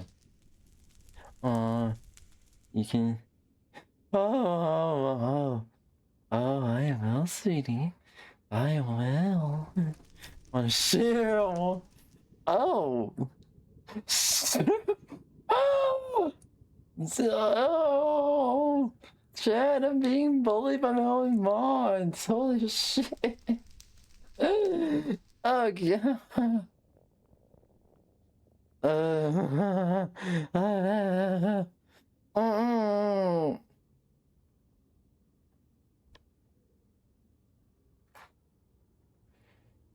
Alright, alright.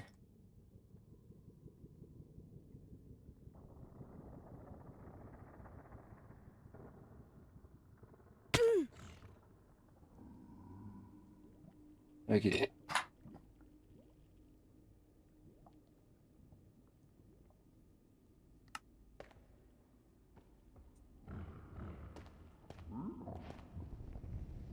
Those were the days. I kind of feel like that's something like some sort of lore. Because the fact that it says those were the days.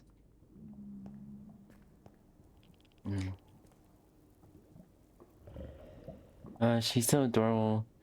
I can't wait to her. After stream. Okay? After stream. Jesus Christ. These are very fun. Jesus Christ. Oh. Not options. I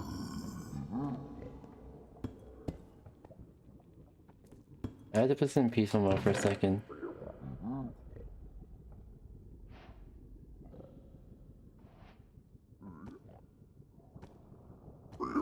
He's cutting onions.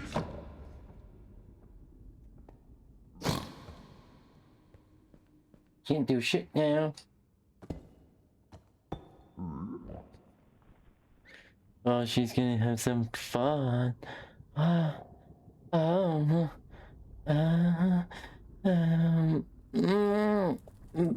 Keep it together. Keep it together. Holy shit. Oh.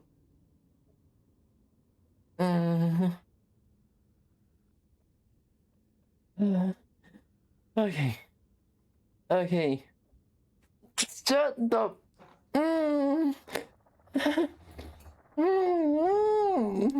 God. Hold on.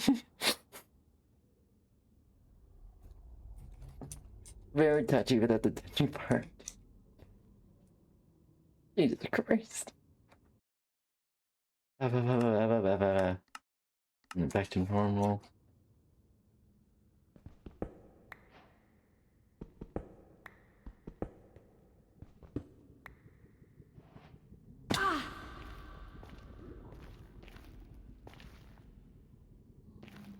Let's get up through here.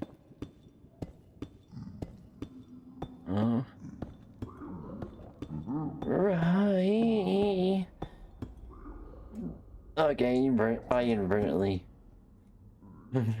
I inadvertently fulfilled you. Okay.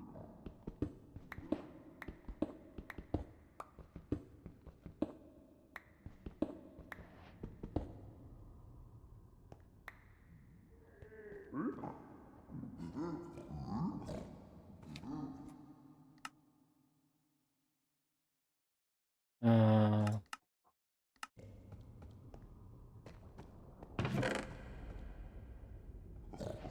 26. Soul speed. Oh god, yes. Soul speed 2, let's fucking go.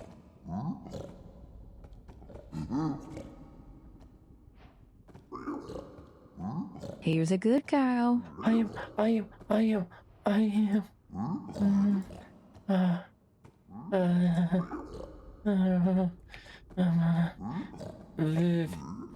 Unbreaking 1. Oh, nice. Such an adorable girl. You got any and Dawes or I can call you Dawes. Hi, hello, welcome, Dawes. How are you doing today? Welcome. Thank you for following. We're just playing Minecraft, and I'm being bullied by my mods. So enjoy me being a little subby. Bone block. Thank you, Kate, for calling me out. Bone block.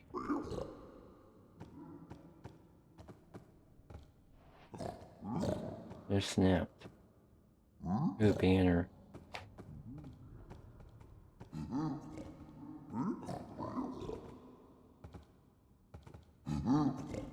Okay, there we go. Oh, really, Fluster? Yeah, both of you are mean. But I still care about both of you. Does our good girl need to?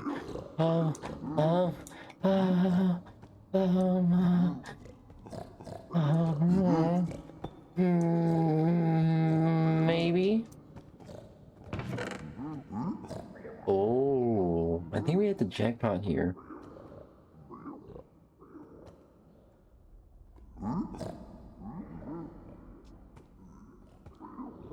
Oh, the helmet.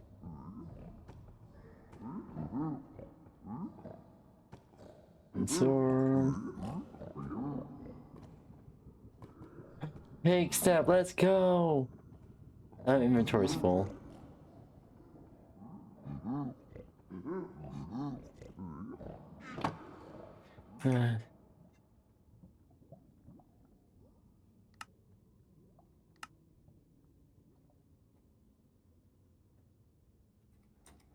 I'm looking for a jackpot.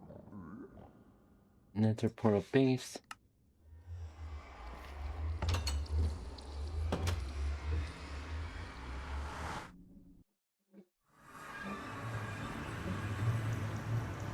Okay, yes, we shall.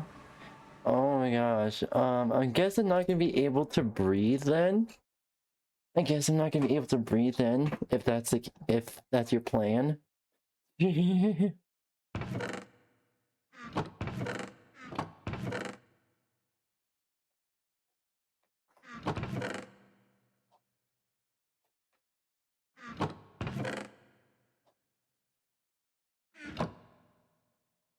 Oh no, we're using for something else. Hey, subby mood today, baby. I am loved. I am.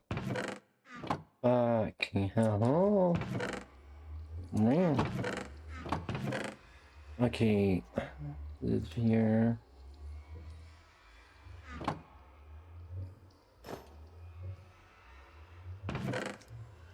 There's stuff going here.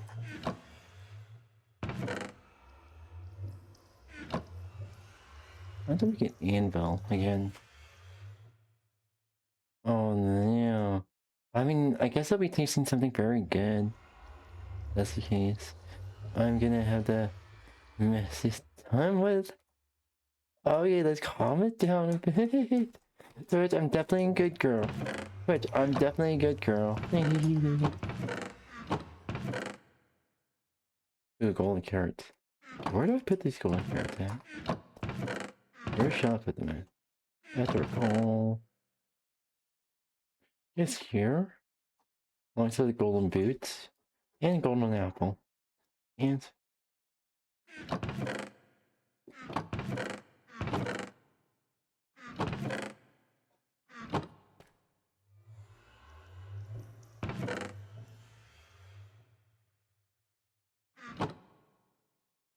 good deal. Craft another golden apple. We have 2 of those. She's getting. Oh, baby, you're gonna. Baby, you're gonna. Baby. You have to help me too. I mean, I could step away from the game and help you both. Okay. After stream, Jesus Christ. Okay. Bone block. Where do you even put this?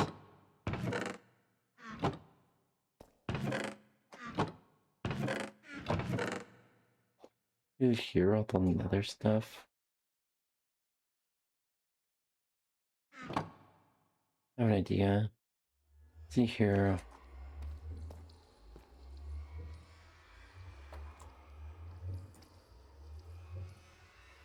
Anvil.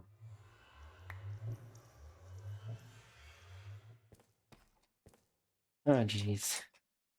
Where do you even put the anvil at? What?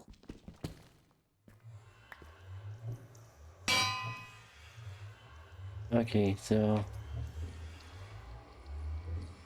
I'm gonna need some.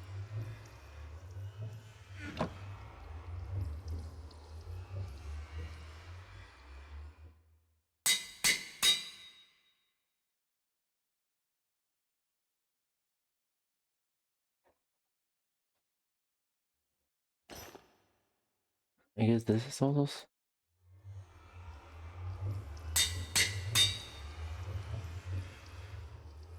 Okay, soul speed 2. Good idea. Huh?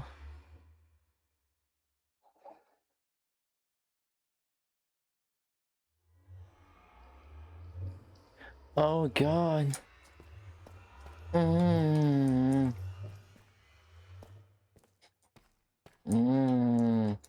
I'll organize something. Real quick. Or then. Okay, where do I?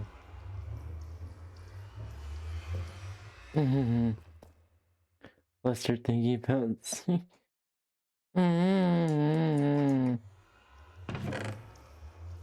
He definitely didn't get me into a mood. Definitely did not whatsoever.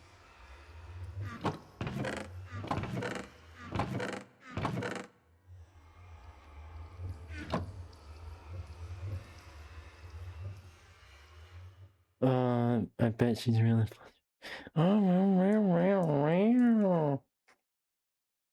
Here's a good cow. I am.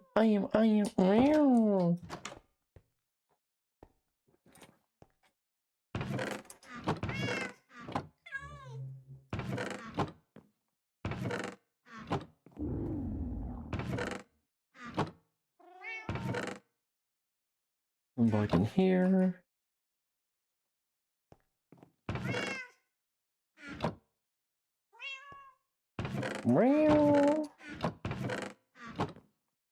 Where's the loot stuff?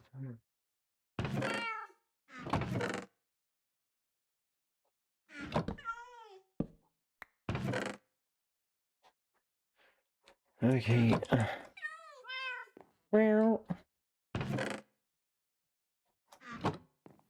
I found it.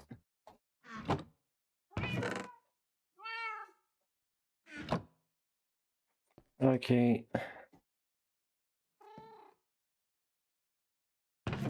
Weapons. Got all the bows in here.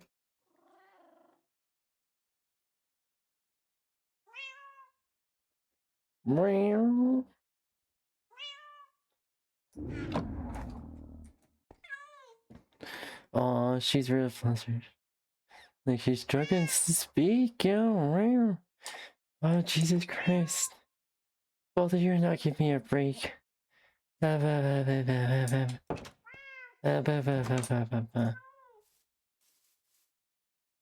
still don't know where the dragon went. It's still a mystery. I guess texture. I'm not sure what's going on with that.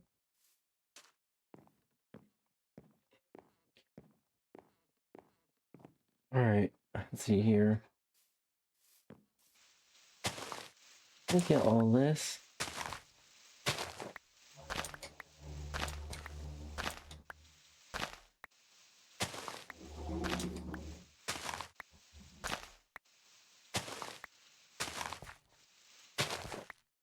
If you get rid of these two, this would be a perfect spot to like make a some sort of farm, a building.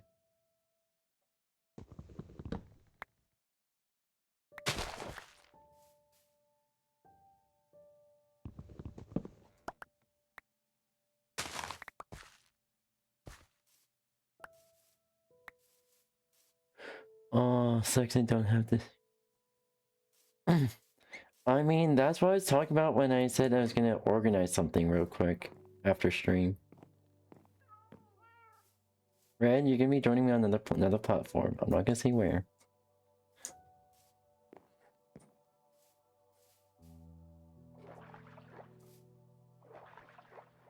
Meow, meow, meow, meow. Actually, brain. I can't think. My brain can't think of shit. How did I join you there? Meow. Okay, allow me to just... Where is my... Okay. Meow. Oh.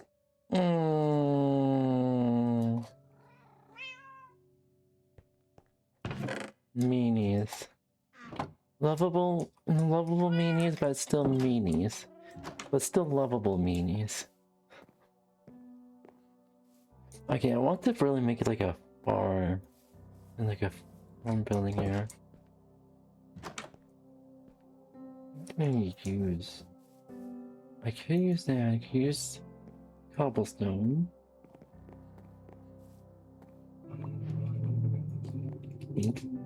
Where the fuck did I get insect from?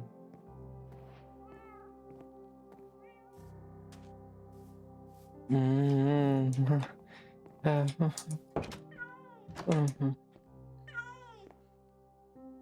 love it too.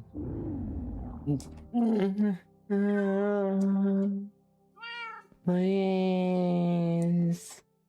Oh god, I'm full subby now. Oh, Jesus Christ.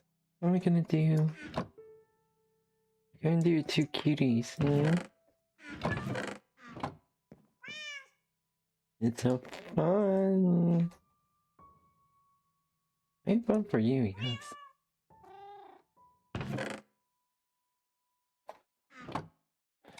Alright.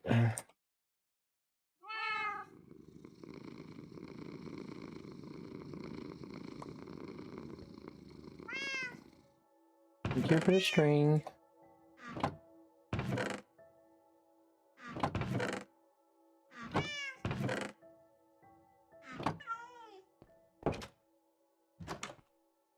Okay. Even VTuber model looks so flustered.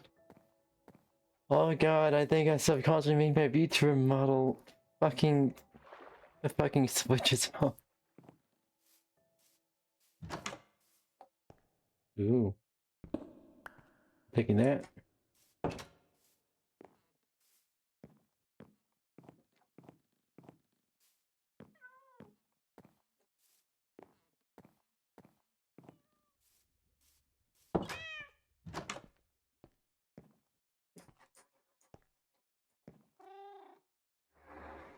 Where am I even putting this? I guess that makes sense.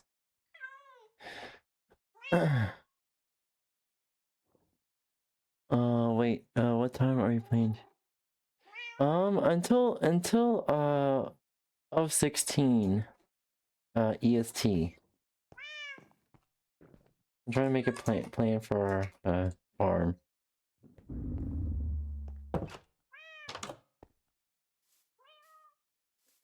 I have an idea.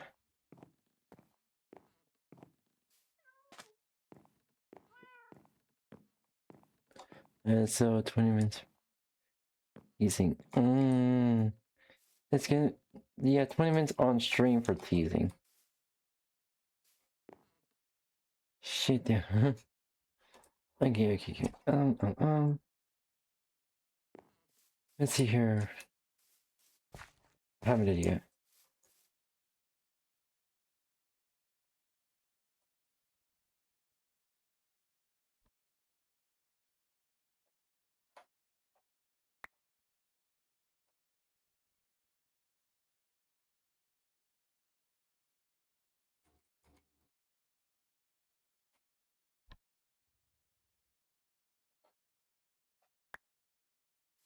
Alright, there we go. I'm thinking of the doorway being there. Here's a good cow. I am rare. Rare.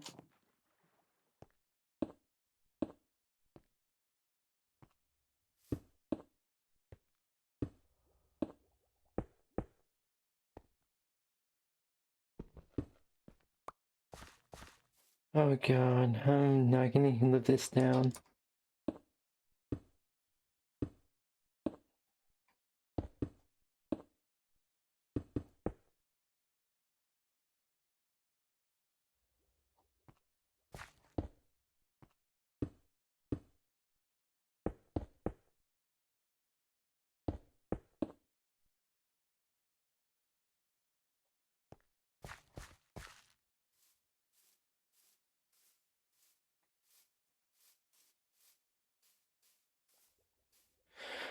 How's it? I'm feeling good.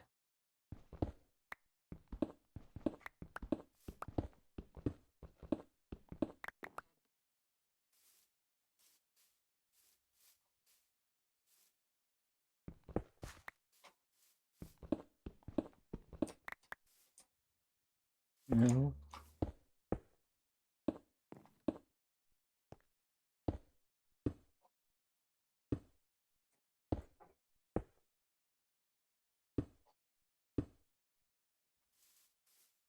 Oh god. Nikita sounds very good, girl. Yes, I'm definitely a good girl. Ah.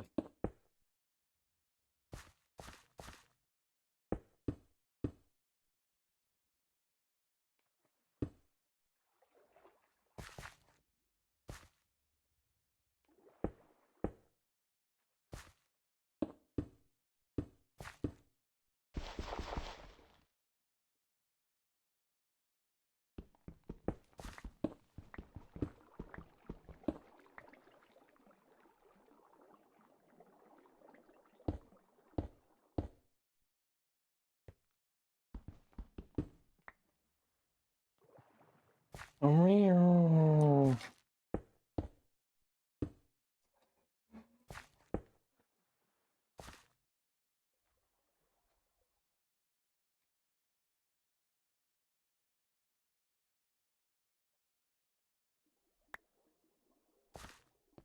I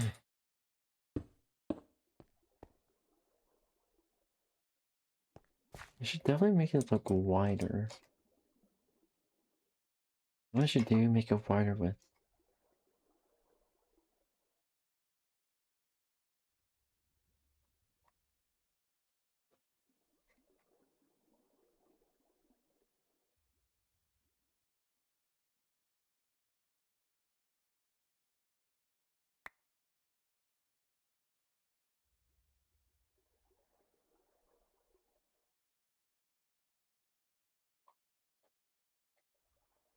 Got the wrong grass.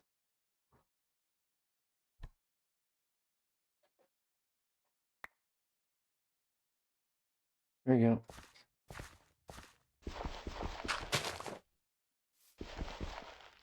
Nikita's.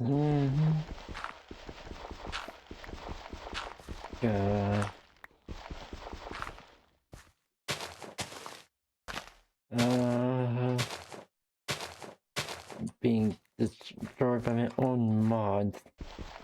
How could this happen? Anyways, the avatar's cute. Thank you, thank you. Sorry, I got interrupted. Oh, it's okay, it's okay. You're good, you're good. But yeah. Thank you, thank you. Wow.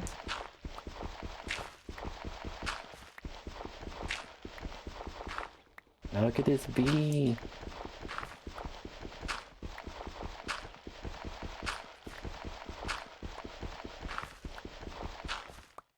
Alright, alright.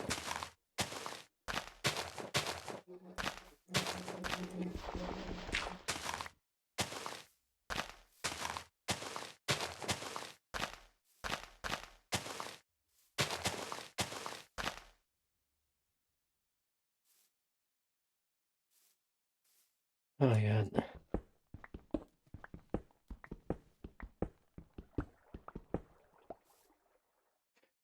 Cause they're damn.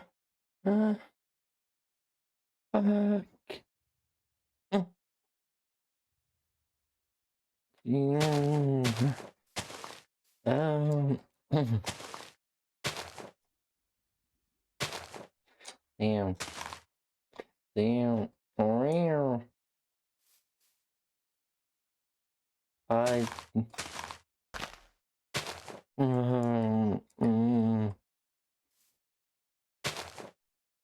I'm definitely in control. Definitely in control of this situation. Nothing bad's gonna happen. Where?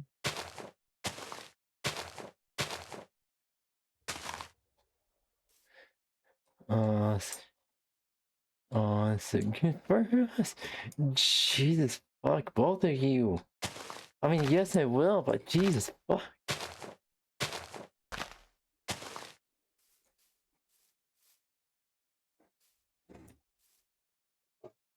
Looking enough, or can I just?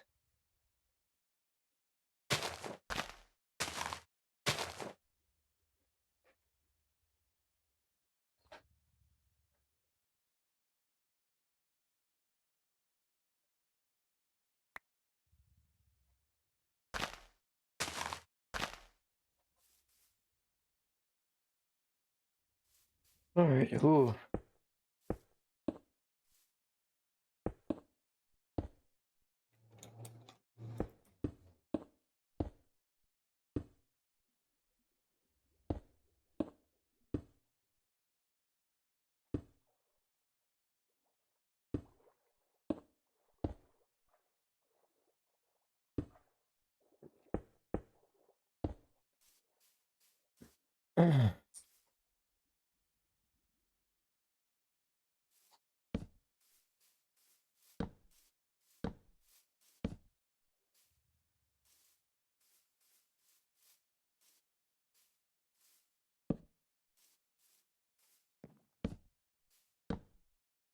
There we go.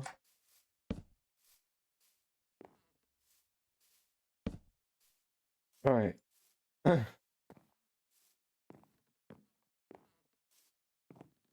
Meow.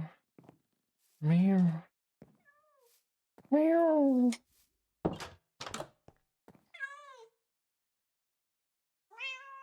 Meow.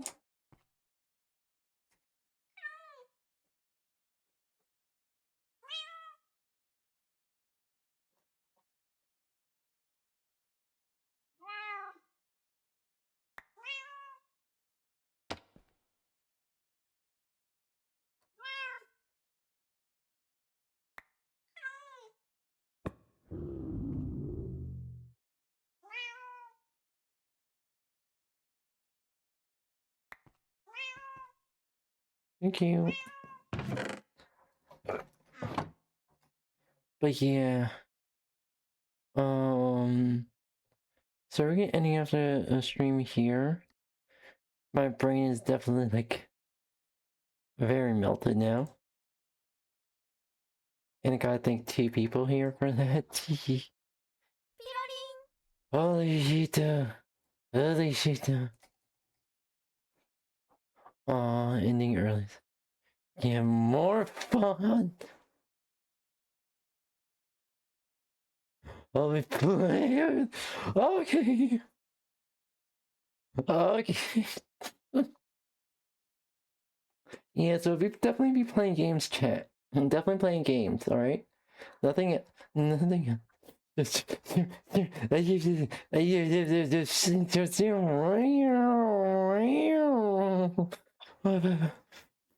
Fuck. Oh. Okay, and let's end off the stream here. My brain fucking explodes.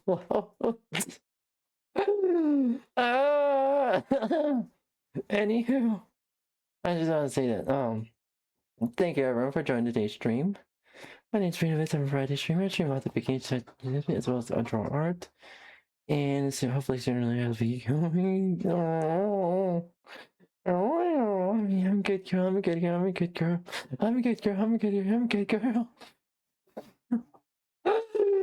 Oh, I can't. Anywho,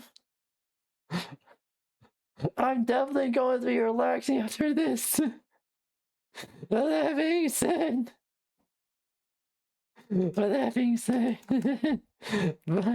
shut the.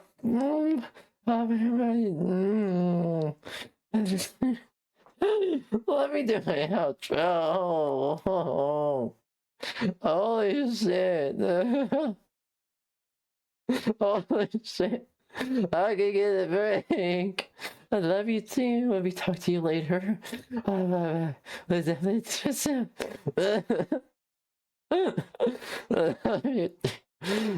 fuck. Bye bye, Mountain Day.